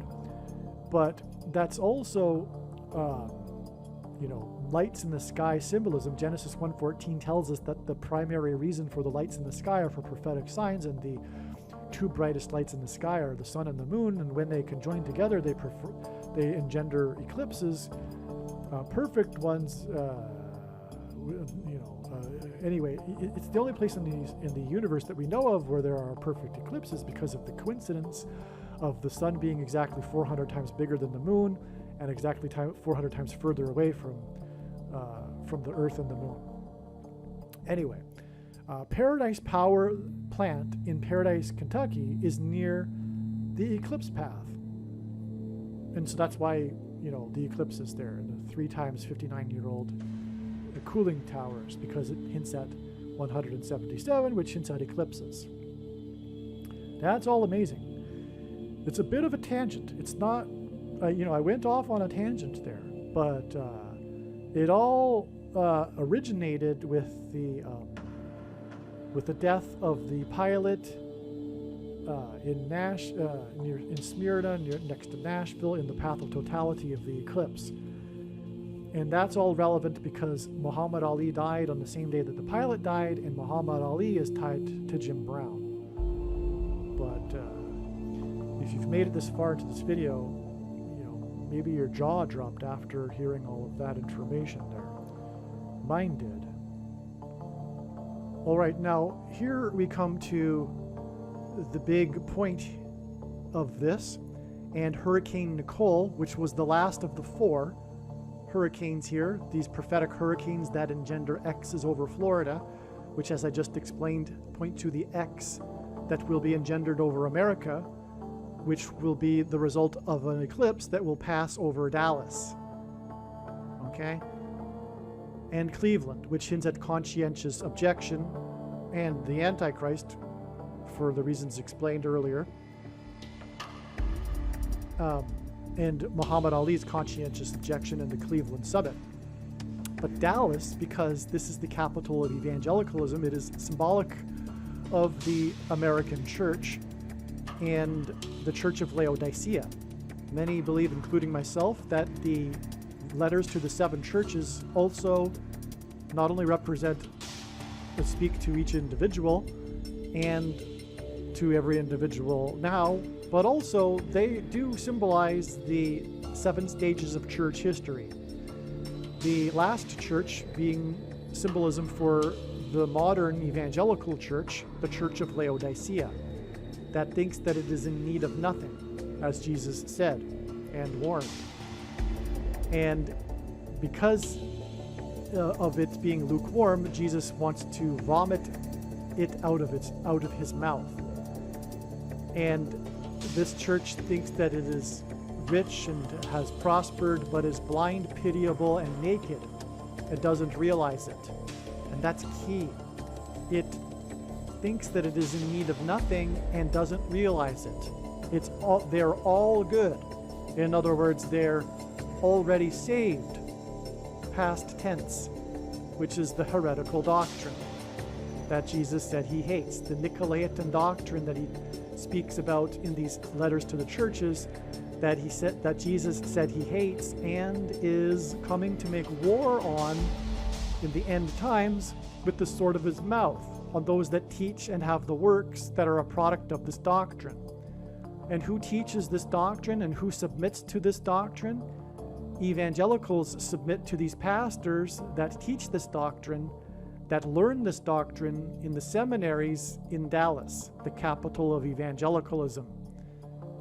And this heretical doctrine that is rooted in Gnosticism, literally, because Augustine corrupted the church with this doctrine in the 5th century, which was passed down to the modern church through Calvin and Luther, because Calvin disparaged all of the other early church writers in the centuries, well, in the 1st and 2nd centuries, long before Augustine, and he only quoted Augustine, and he titled his writings Systematic Augustinianism. Luther was an Augustinian monk, and so they revivified the Gnosticism that Augustine brought to the church, the Western church, because he was an official auditor in the Manichaean Gnostic sect for 9 years before joining the Catholic Church. His earlier writings were all right, but he later reverted back to his Gnosticism, and this influenced him and his writings, his latter writings, which were corrupted, and these are the writings that have influenced the church and people like Calvin and Luther. And so we have this Gnosticism, and John, in his epistle, called the Gnostics, it's who he is speaking about when he is writing that they are antichrists. And if you follow the logic, today's pastors that teach this doctrine that is influenced by Augustine's Gnosticism are antichrists. That's the simple logic, my friend. Furthermore, this model of church attendance, and that's another thing, the primary importance on church attendance and not doing the words of Jesus, and as a ritual to convince yourself that you are all right. I once asked a person that was traveling with his friend, just as an example, just an anecdote, because obviously this is just an anecdote, but I once asked a young man who was traveling with his friend in a hostel, so what do you do? And he didn't understand the question, naturally. Most Christians wouldn't understand the question. They don't. I've been to churches and asked them, so what do you do? And they don't understand the question. They think and if they do, it's maybe they think that I'm asking them what they do for a living or something. But obviously we're in a church, and I'm asking you, what do you do for the kingdom? But they don't do anything for the kingdom. So this guy was traveling around Europe, just as an example, and when I explained to him the question, he then answered that, well, I play the drums at church. And so this is just an example of how, this is the ritual of going to church. But anyway, the model of the present day model of going to church is inherited from the Catholic system, which is Nicolaitan, and I'll explain that. But the model of sitting in rows and listening to a pastor preach for about an hour and then paying him like you're attending a concert, that's what it is. He steps onto a stage and performs for an hour and rarely quotes the words of Jesus. Because if you do, if you do a survey of this, it has been done at various different churches, the average mention of the writings of Jesus, the words of Jesus, the red letters in the Bible, you have to attend 2.6 sermons to hear one of them. 20% of the passages quoted in the Bible are words of Jesus. 13% is one study. But anyway, you get the point. You'll very rarely hear it. And the reason is because most of them contradict their theology. And so does, for that matter, the letters to the 7 churches, which brings us to one of these horrendous things about the modern church's theology, which is this propensity to create these workaround solutions to the many, many, many passages that flatly contradict their theology, including the letters to the 7 churches. And so the Christian will say today, the evangelical will say today, well, those letters were written for those that will be left behind, after, quote unquote, so-called supposed left behind after the rapture, at the beginning of the so-called supposed 7 years. And that's a different dispensation.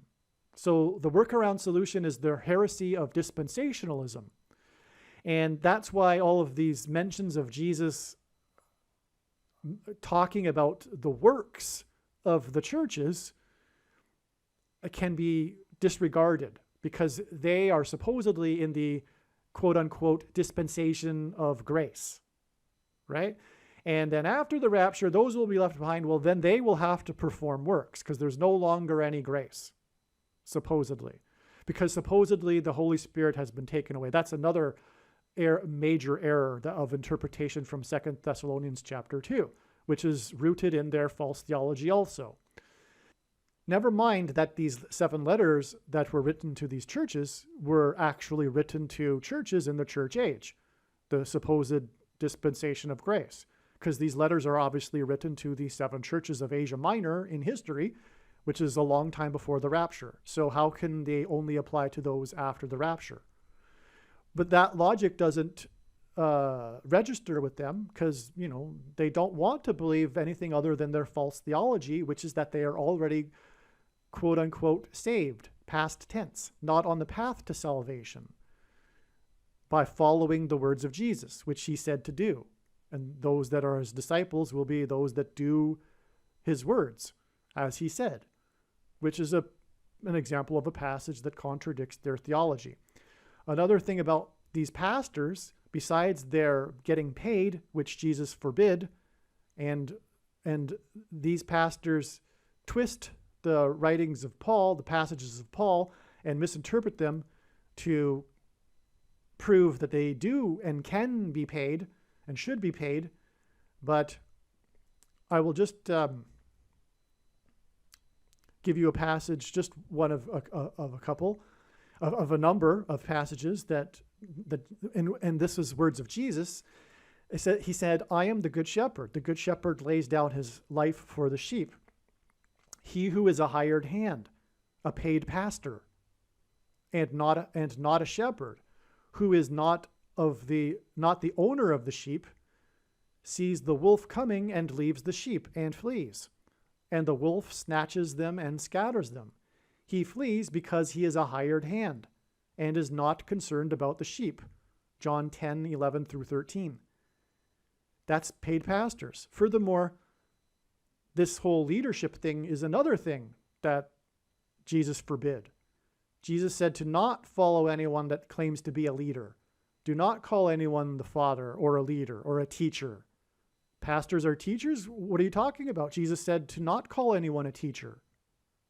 People are submitting to these teachers? What are you talking about? Jesus forbid that. You need to study the words of Jesus and the ones that contradict this modern system of what is called church. Okay? Another quote from Jesus. No servant can serve 2 masters, for either he will hate the one and love the other, or he will be devoted to one and despise the other. You cannot serve God and money. Luke 16:13. Okay, so pastors preaching the word for money, there's very good reason why it is forbidden to preach the word for money. Preaching the word for money invariably and inevitably leads to the watering down of the gospel and the message and Jesus' words, which is why it's somewhat rare to hear pastors preach Jesus' words, something like 13% of the time, and selectively. So that's for example, why. Because pastors are concerned about their income. They're motivated to make an income, and they don't want to scare people away, and so they don't get too controversial. They don't in terms of politics, for example, but also that's why they don't preach the controversial words of Jesus and give them the doctrine that they want to hear, which is very nice, the once saved, always saved Calvinism doctrine, right? And predestination and all of that. All of that is, by the way, that's also what led over the ages, over the centuries, to the increasing corruption in Catholicism, which became more and more man-made religion over time, because it was more and more over time catered to bringing in the masses into the church. In Catholic countries, everyone is a Catholic, everyone, right? And to do that, they had to bring them in, and to incorporate them all in, they watered it down. It's like McDonald's. McDonald's is the perfect analogy. There's even a business term for this, business model. I forget what it is. But McDonald's is successful because it sells the minimum product that's desirable by the most amount of people. And that's like Catholicism, for example. But it's barely different within the modern, the evangelical model of going to church, or the Protestant model of going to church. It's just it's inherited from the Catholic Church. It's essentially the same. This model of sitting in rows and listening to the man on the stage for about an hour and paying them. And anyway, that inevitably leads to the watering down of the message, like McDonald's. You know, that's why the laity, I even about to say the word, the laity, you know, that whole concept of clergy and laity is what is the result of money being involved in church.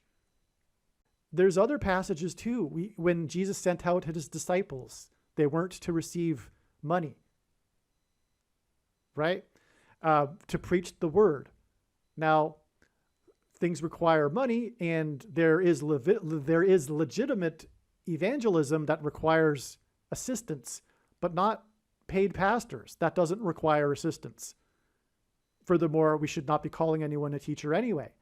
And we shouldn't, furthermore, be gathering in the manner that churches do, sitting in rows, listening to someone for an hour, and at the same time being forbidden from saying anything. Because if you were to say anything to the group as a member of the body of Christ during one of these ritualistic assemblies that today people call church, you will be escorted out of the building immediately, because the teacher, quote unquote, is the gatekeeper of doctrine, and they gatekeep the doctrine that Jesus said he hates.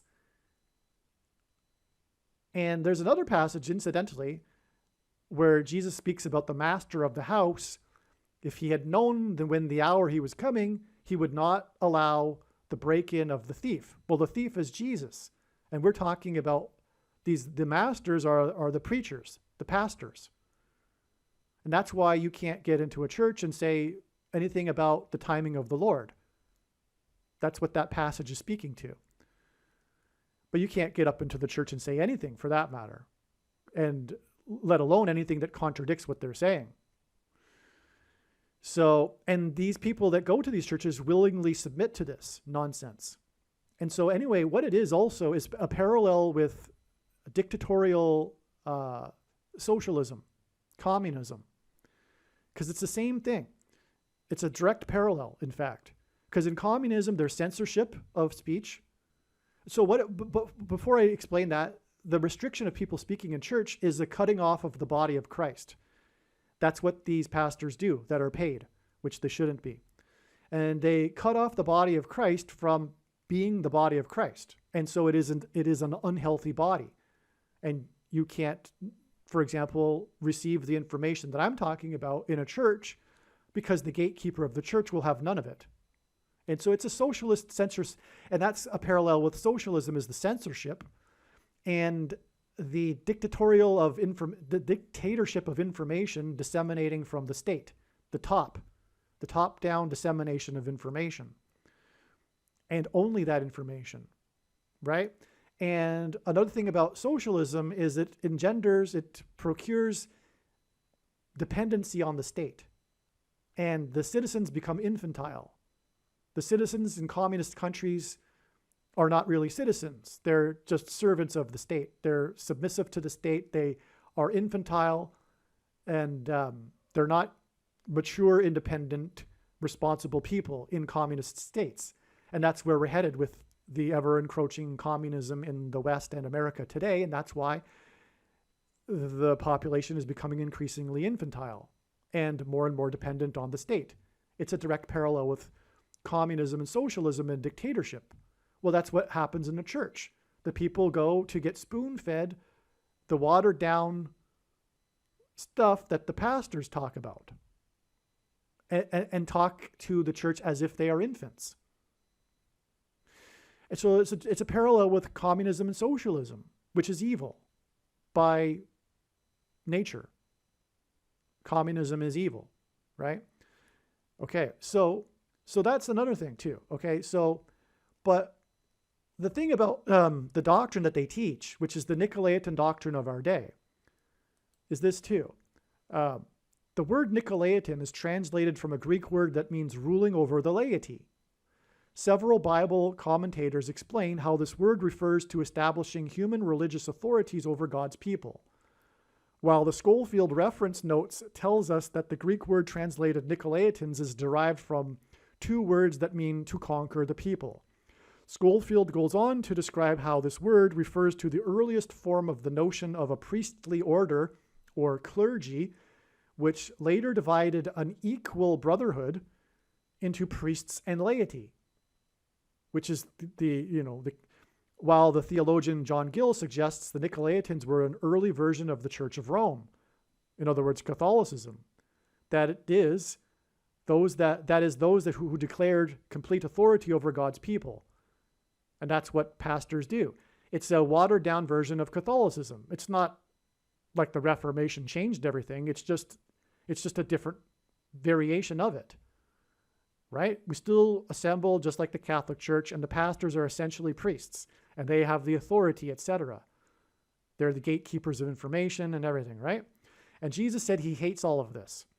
But also, God has clearly demonstrated in his big picture of science, and the predictions being made in this video will prove this. And that is the purpose of this prediction from God. Make no mistake. Otherwise, there is no purpose for the prediction and this video and video channel, which is that the Nicolaitan doctrine of our day, specifically, God has specifically and precisely identified as being sovereign grace, reformed theology, the theology that is taught in the seminaries in Dallas, and free grace, which comes both of them come in the packages of Calvinism and dispensationalism, and they both lead to the heretical doctrine of once saved, always saved, and the myth of imputed righteousness, as evangelicals understand it.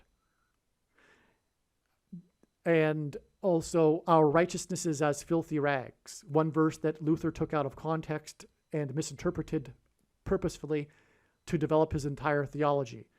Not to mention, Luther said that he wanted to remove certain books from the Bible, including the book of James and the book of Revelation, because, rightly so, they contradict his theology.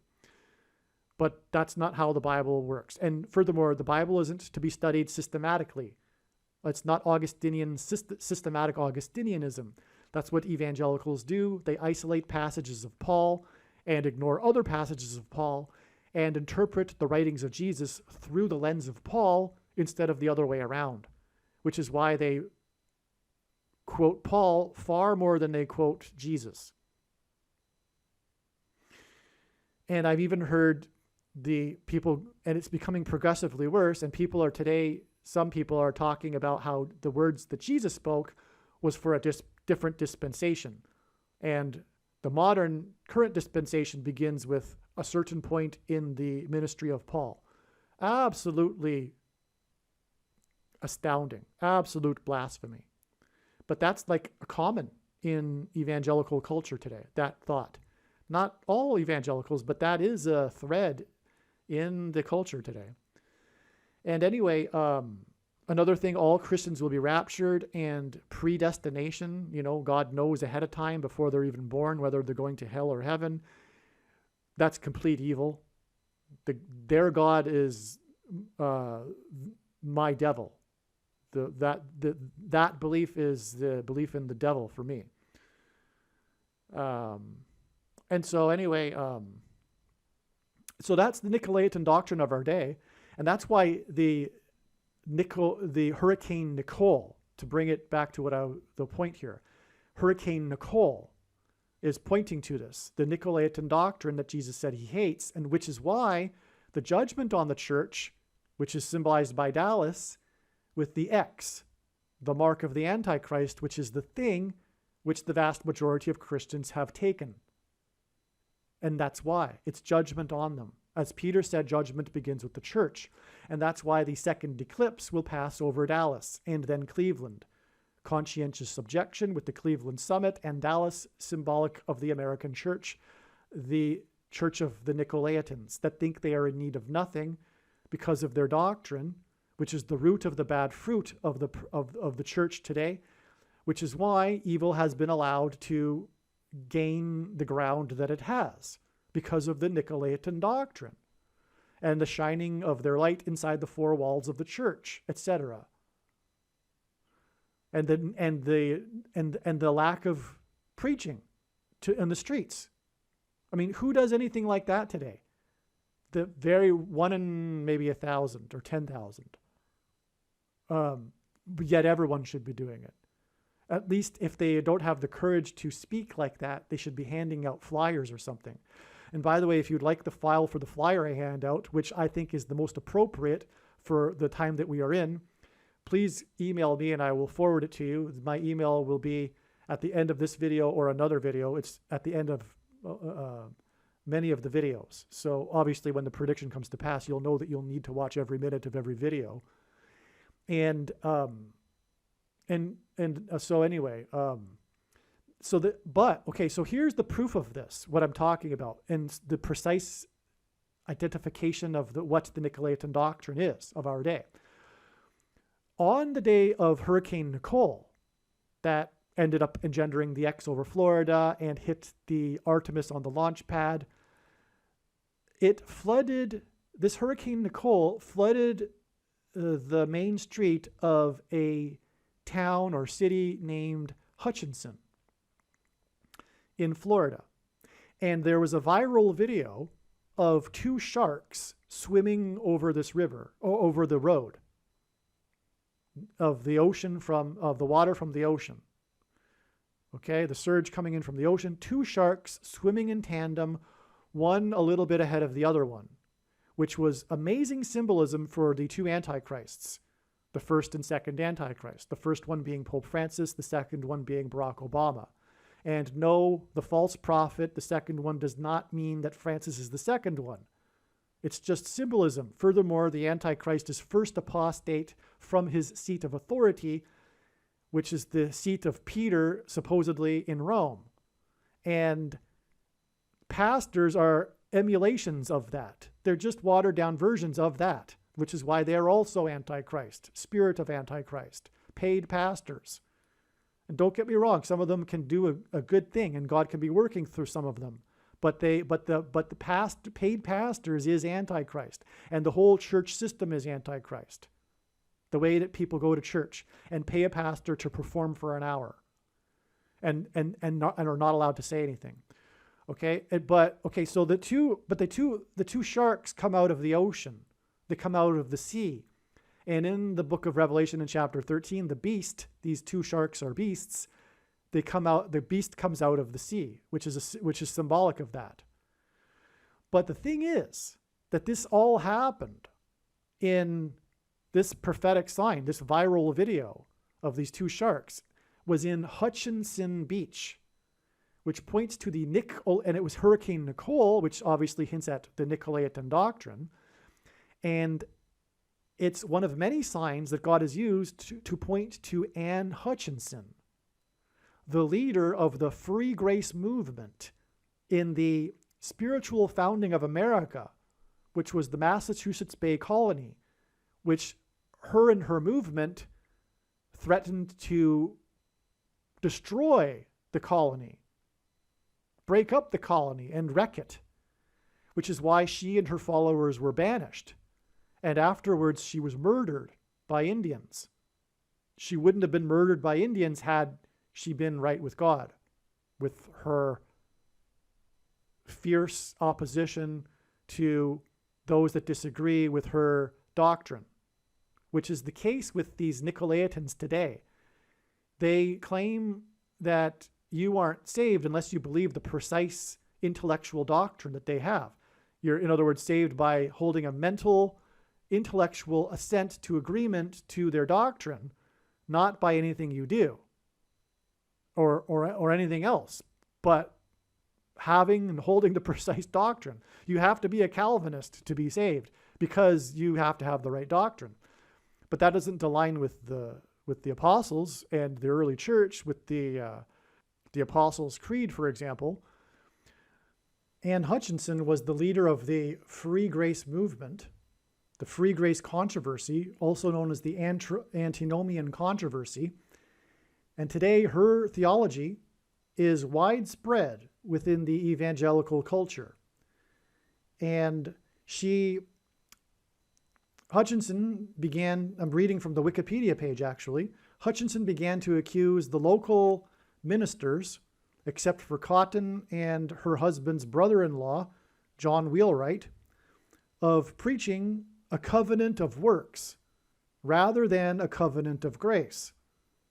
And many ministers began to complain about her increasingly blatant accusations, as well as certain unorthodox theological teachings. Sound familiar? Yes, today, free grace, cheap grace people are just as divisive and accusatory as Anne Hutchinson and her followers, which is also why it's evil, because it's divisive, and they're divisive about it, and accusatory about it, and condemning about it others that don't agree with them. So they don't realize it, though. They don't realize it that they're not in good standing. They're not doing good. They're with the likes of Anne Hutchinson and the Free Grace Antinomian controversy at the spiritual founding of America that threatened to break up the spiritual founding of America. But anyway, Anne Hutchinson, the leader of the Free Grace movement, also known as antinomianism, which is Latin for anti-law, is the root of that, antinomianism. Okay, and free grace comes in the package of dispensationalism, and like Calvinism, leads to once saved, always saved, and the lukewarm church of Laodicea, ultimately. And so that's there you have it. There is one example of how God identified precisely what the Nicolaitan doctrine is because it's the doctrine of Anne Hutchinson, which is pointed to through the two sharks in the viral video in the flood of the road in Hutchinson Beach. So if sovereign grace and free grace are rooted in Gnosticism and are heresy and is the Nicolaitan doctrine of our day that Jesus said he hates and is coming to make war on with the sword of his mouth on those that teach and have the works that are a product of this doctrine, which is why, for example, most Christians could not recognize that the thing is the mark of the Antichrist. It was deliberate deception designed by God as judgment for them. Okay, so if that's the case, well, first of all, you can repent for taking it. There's no scripture that says you can't. And okay, so if that's the case, then what is the true doctrine? Saving grace. Okay. Now, make sure you watch the 23 church signs video on this channel, where I will explain much more and give you many, many passages in the Bible that supports what I am saying. But I'll just say a couple of things. There are almost twice as many do's and don'ts in the New Testament as there are the Old Testament. The idea that you don't need to do anything is completely false. Jesus said, those that do the words, that follow him and do his words, are his disciples. Okay? And that's another thing. In the false doctrine, there's this separation between discipleship and salvation. But that's not the Bible. They're not in two different boxes. They're one and the same. You need to be a disciple. And then you need to read Luke chapter 14, the cost of discipleship, where Jesus says, consider the cost before you even think about it. You know, if you're not going to follow through, don't even think about it. Just continue living it up. Enjoy your life, you know, sin, whatever. Don't even think about it is what he's saying there. You need to consider the cost. And there is a cost. It's not just a one-time prayer and an intellectual agreement. You have to follow Jesus and his words. And that means studying his words and not get spoon-fed them once every other sermon and particular ones, you know, not all of them, etc. So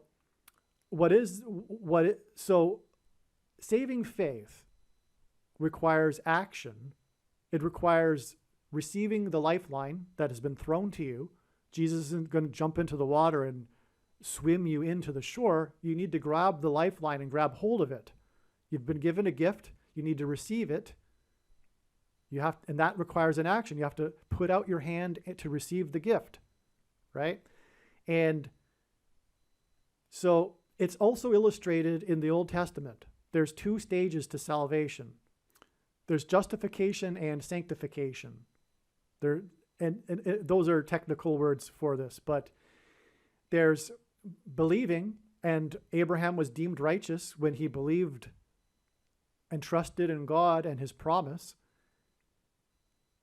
But he also trusted his promise by taking action. He got up and left. He went to the promised land, right? But also, the second stage, the demonstration of faith, the actualization of one's faith. We are saved by faith, but nowhere in the Bible does it say faith alone, by the way. And the only place where it says, quote unquote, faith alone is when James said, you see, for a person is not saved by faith alone, which is why Luther wanted to remove the book of James, and why evangelicals avoid that book and also come up with workaround solutions to the problem that contradicts their theology. But anyway, Abraham was also called to demonstrate his faith when he was asked by God to sacrifice his only son, Isaac. And right before he was about to do so, God sent his angel to tell Abraham, stop, don't harm the boy, for now I know that you fear me.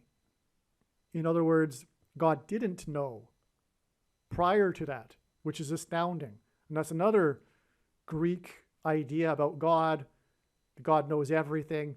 No, God gave us free will. He knows possibilities, but he doesn't know what you're going to choose. Otherwise, we wouldn't have free will.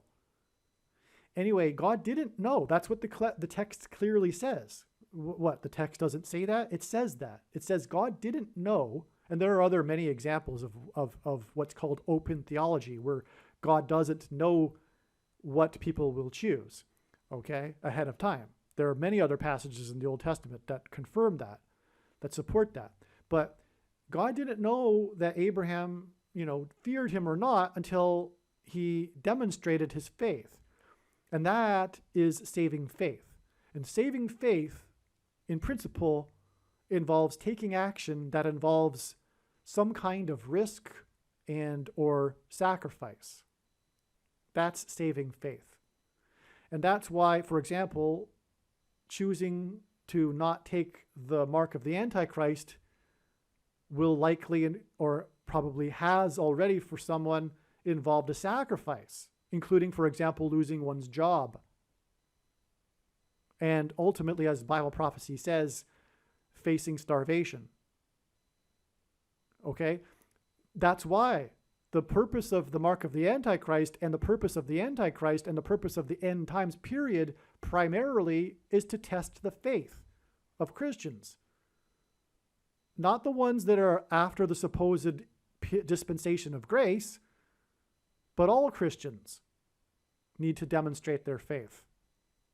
Because if you get to heaven and you haven't done it, you haven't demonstrated your faith, you've missed out on something. And God doesn't want you to miss that. It's a beautiful thing. It's the purpose of it all. Demonstrating your faith through action. You need to give your life to Jesus, literally. Jesus said you need to first die like a kernel of wheat and be and then grow to produce fruit, which is the meaning of the rebirth, being born again. It is the death of the self. But today, the typical Christian is living a life barely indistinguishable from non-believers. They're living for their careers and their family and their retirement and et cetera, vacations. I mean, how in the world could a Christian go on vacation? I don't understand. How do they have time for that?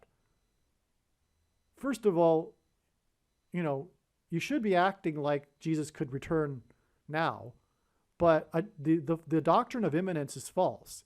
But if you don't know when he's coming, then you should be acting like he's coming tomorrow.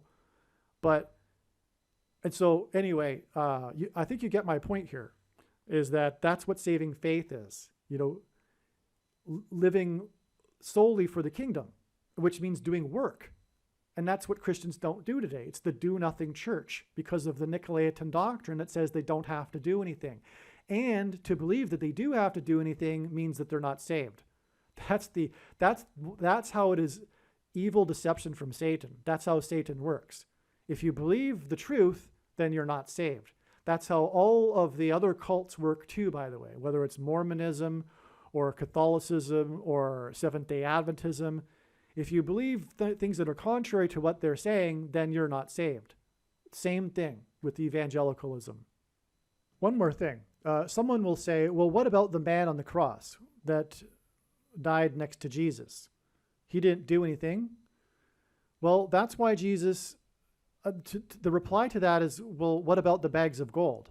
Because he's speaking to Christians when he's talking about the bags of gold. Or what about in the book of John when he says, you need to produce fruit, otherwise you'll be thrown into the fire. But the bags of gold are a great parable to illustrate this. The bags of gold represent our abilities and opportunities. And the man on the cross died right after he came to belief. And so that was his bag of gold. He arguably didn't have a bag of gold, right? He didn't have an opportunity. But we are judged by, and that's the key, we are judged by the number of bags of gold we have. Not everyone has the same amount of bag of gold. Not everyone has the same ability or opportunity.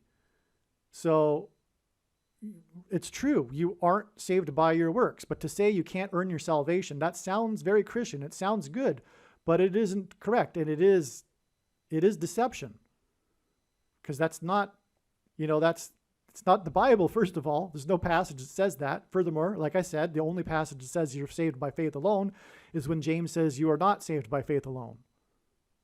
And so it's clear, though. Just look at the teachings of Jesus and, stop isolating the passages of Paul and interpreting everything of Jesus and ignoring passages that contradict your theology.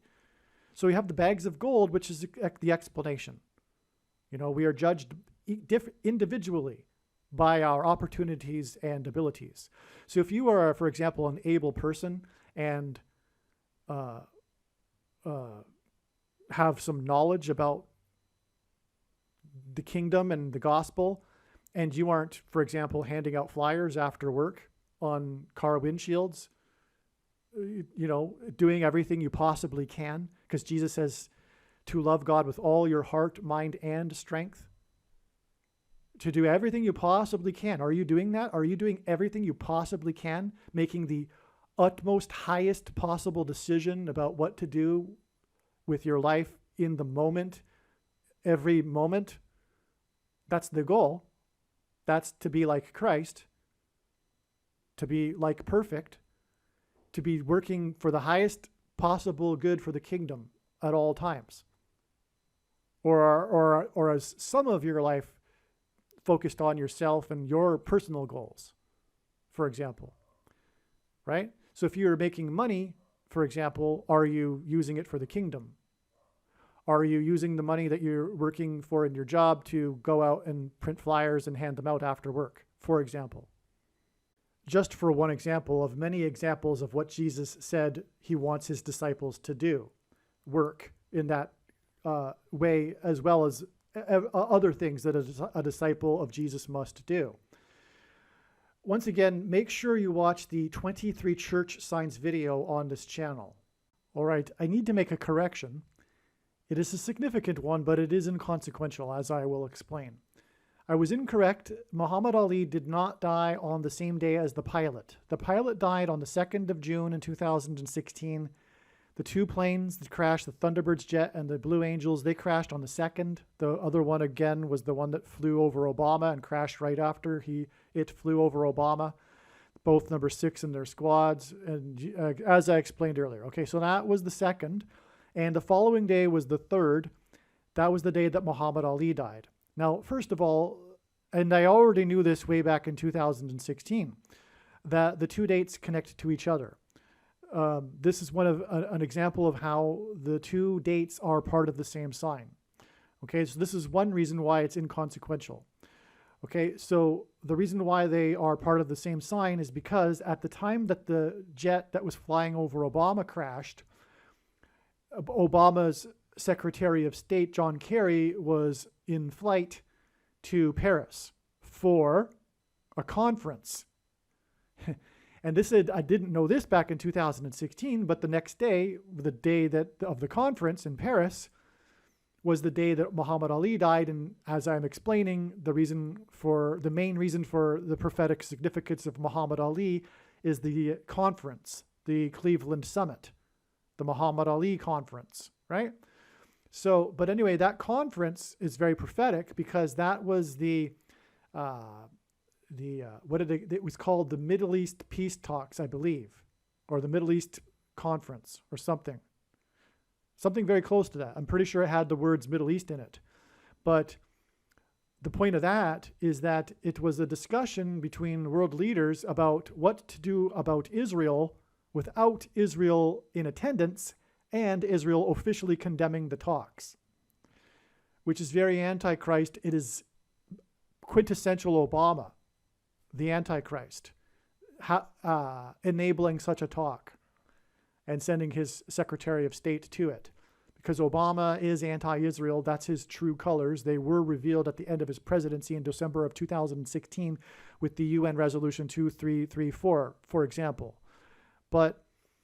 And that's because Obama is a leftist.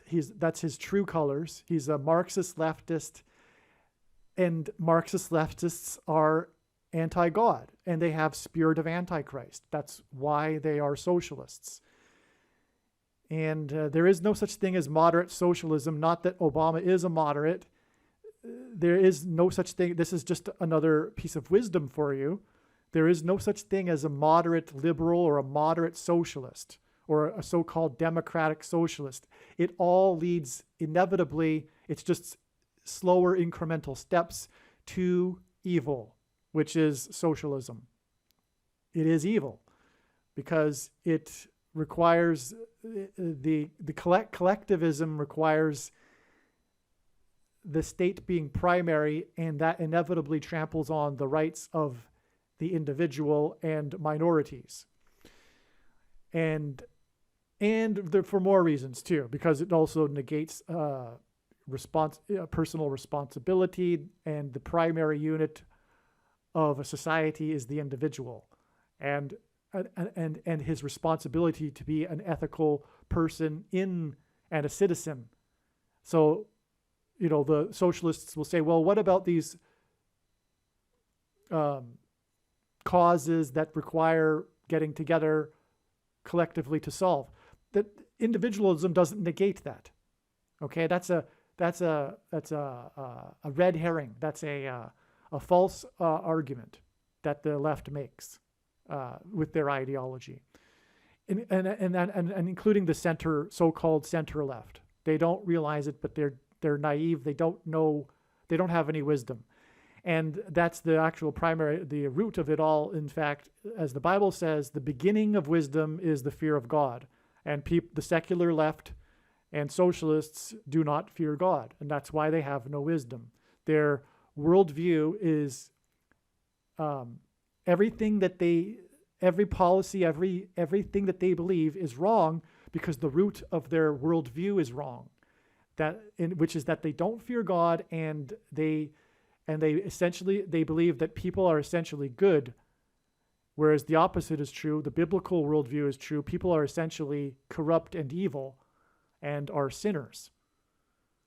And that's why they get everything wrong, the left. Center left, far left, whatever you want to call it.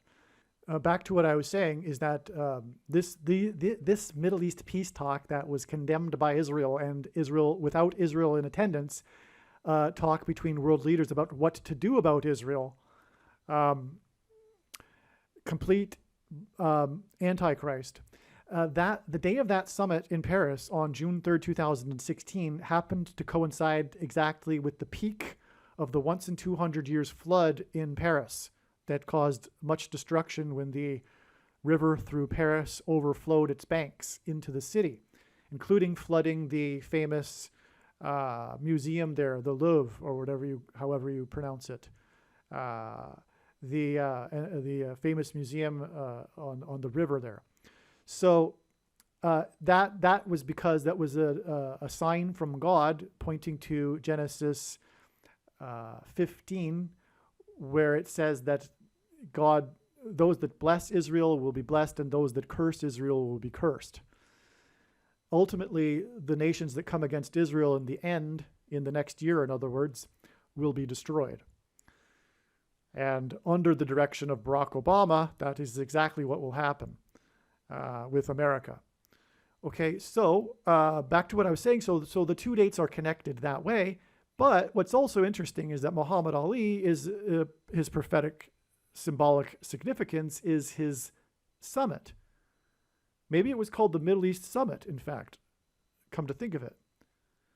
But okay, so anyway, 1,656 days after that date, which was about a flood, because the flood in Paris, because again, as I explained, 1,656 is a number associated with the flood, because the flood occurred in the book of Genesis 1,656 years, a symbolic 1,656 years after Adam.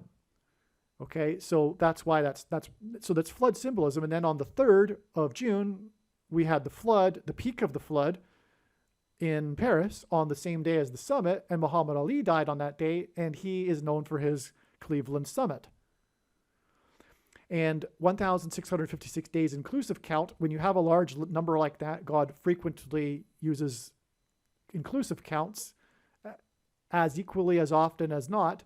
And anyway, so it's the same thing. It's 1,656 days to the middle date of the eclipses. And again, Muhammad Ali's summit was about conscientious objection, and the middle date of the eclipses are about the X, which is the thing, which is the mark of the Antichrist, and Christians, quote unquote, will have or should have conscientious objection to it. What's also amazing here too is that, as I have explained, God has tied Muhammad Ali to Jim Brown in his prophetic signs, because Jim Brown organized the Cleveland Summit, which is the purpose symbolically of Muhammad Ali in the signs. And on the day of the news of Jim Brown's death was another famous summit, which was the Arab League summit that I explained earlier, in which the Antichrist symbolic figure, the first Jewish leader, 44-year-old leader of the 44 million nation, Zelensky, attended, and the summit was about welcoming back Syria. And I explained how the death of Jim Brown connects with how that day connects with 99 days and then 9 days to the day Israel will nuke Damascus, Syria. And Damascus, Syria, the gematria value of Damascus, Syria is 999. But anyway, the point is that Jim Brown's death is associated with a summit, just like Muhammad Ali's death. It's on the day of another prophetic summit. But not only that, like the summit on the day of Muhammad Ali's death, it regarded Israel, and this Arab League summit is pointing to Israel because it was the summit that welcomed back Syria, and it is predicted that Israel will nuke Syria, and Zelensky is the first Jewish leader of Ukraine. All right, now on the day of the news of Jim Brown's death, Again, as I've been explaining already in this video, there are two dates that are prophetic for Jim Brown's death: the day that he actually died on May 18th and the following day, which was the day it was first reported about his death. Okay? The day that it was reported about his death was the day that the stock market, the Dow Jones Industrial Average, and God uses in his signs stock market or Dow Industrial Average numbers, the low of the day, the intraday low, was 33,336.66. Okay? This is a clear 666 sign. And again, as I have been explaining in this video, Jim Brown is used, not that he is himself, his character or his personality, Antichrist symbolism, but the signs that he is involved with are, for example, his jersey number 44, him playing for only 9 years, as I explained, him playing for Cleveland, President Cleveland, the only president to serve non-consecutive terms, just like the 44th president will, etc., as I have been explaining. Also, he wore jersey 32, and the 32nd prime number is G100 is 131, which hints at the 131st word in Strong's Greek New Testament Concordance, which is the word for the thing, disease, the red liquid that runs through people's veins, disease. And Jim Brown won the 32nd NFL championship, which was the last time that Cleveland won until 2016, and LeBron James, who wore 23, and 2016 hints at 216, which is 6 times 6 times 6, and the 44th president was born on the 216th day of the calendar year, and on and on. Okay, so sorry to give you too much of a recap, but so Jim Brown is Antichrist symbolism, and on the day of his death, or the report of the news of his death, the Dow had this 666 number in it, and it also had this 666 in the number was preceded by this series of threes. And this hints at the third term for the Antichrist, Barack Obama, which is identified or pointed to through Jim Brown, as I just explained, wearing jersey number 44, playing for Cleveland. President Cleveland skipped the only president to serve non-consecutive terms. Okay, so that's why that's relevant. Now, the day before, which was the day that he died, the Dow closed at 33,212.09. Now, this is astounding because the number 9, which is clearly isolated here, is, as I have said, the most important number in God's true big picture of signs, patterns, and connections, which is only being explained on this channel. As from the Bible, it symbolizes God's judgment. Now, the reason why 212 is because this is the area code of Manhattan. Manhattan Island's area code is 212.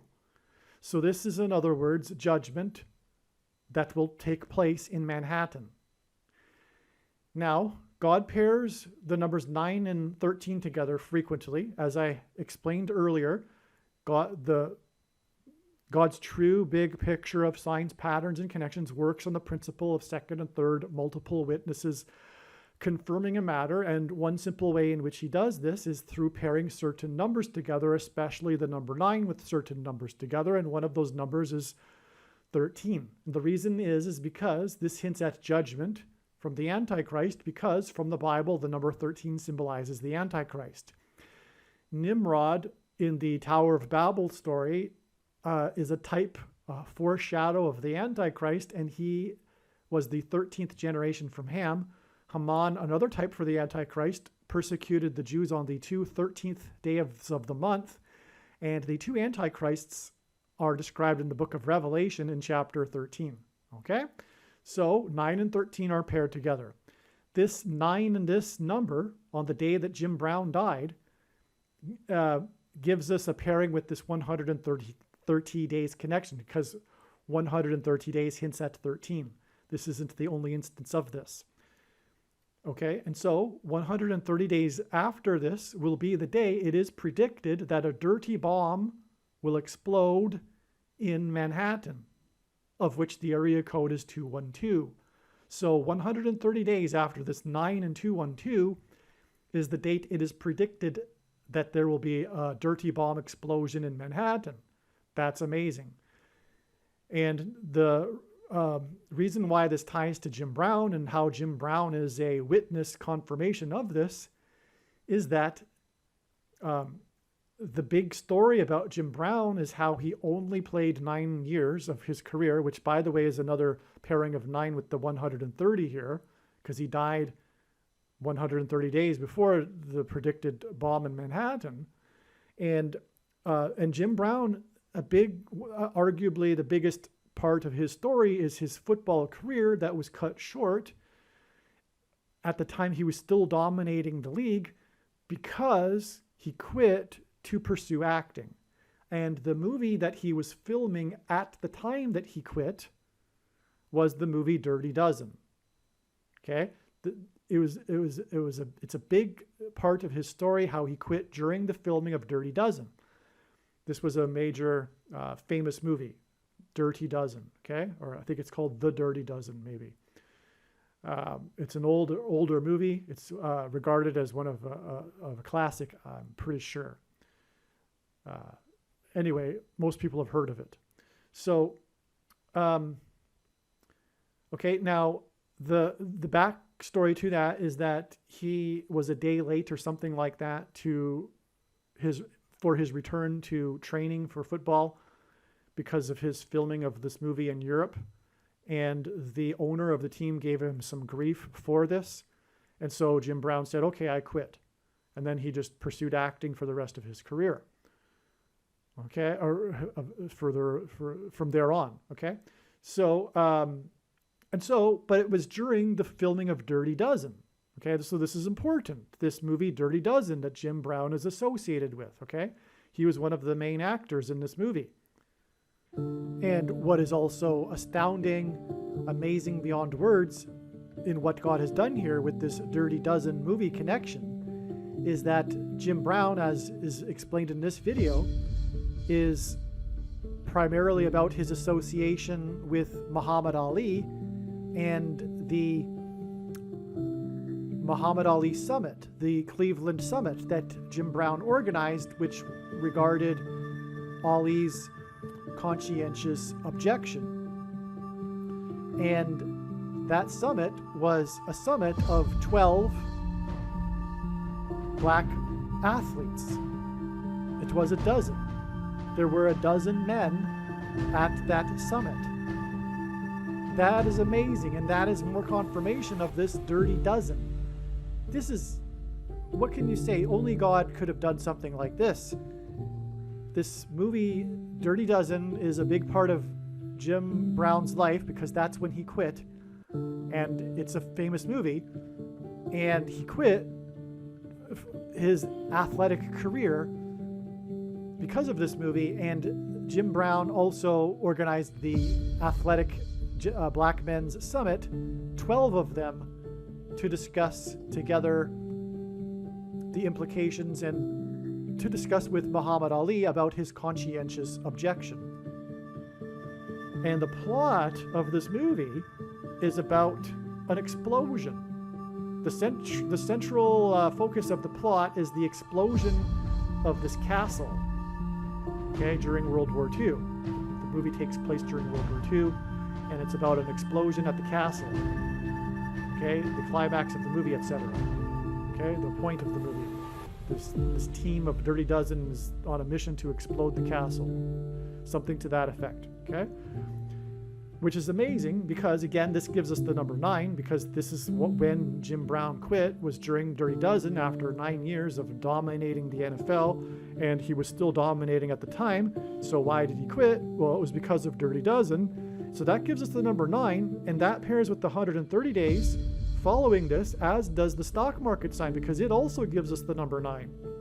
And it gives us the 212, which hints at Manhattan, and 130 days later is the date that it was already known to be the date that it is predicted that a dirty bomb will explode in Manhattan, and then this sign came along and gave us another confirmation of this. And so this is amazing. You know, I could make a video entirely just about this association between the stock market sign of Jim Brown and the predicted explosion in Manhattan. Okay, and then the following day after Jim Brown died was another stock market sign that was more confirmation, because 13 is Antichrist symbolism, and we have this 666 in the following day, and that was the day of the news of Jim Brown's death. So this is amazing here too. Aliens and UFOs are demons masquerading as aliens and UFOs. Most people's spiritual experiences are demonic deception, especially if they are not a true follower of Christ. Jesus died for you. It is time to repent, which means to change one's ways and turn to God and become a disciple of Jesus. Please leave a like and upvote the video. And once this prediction has come to pass, share this video with everyone you know, and more. Don't stop sharing it everywhere in social media. It is essential that everyone immediately read the homepage of my website, TrumpPrediction.com.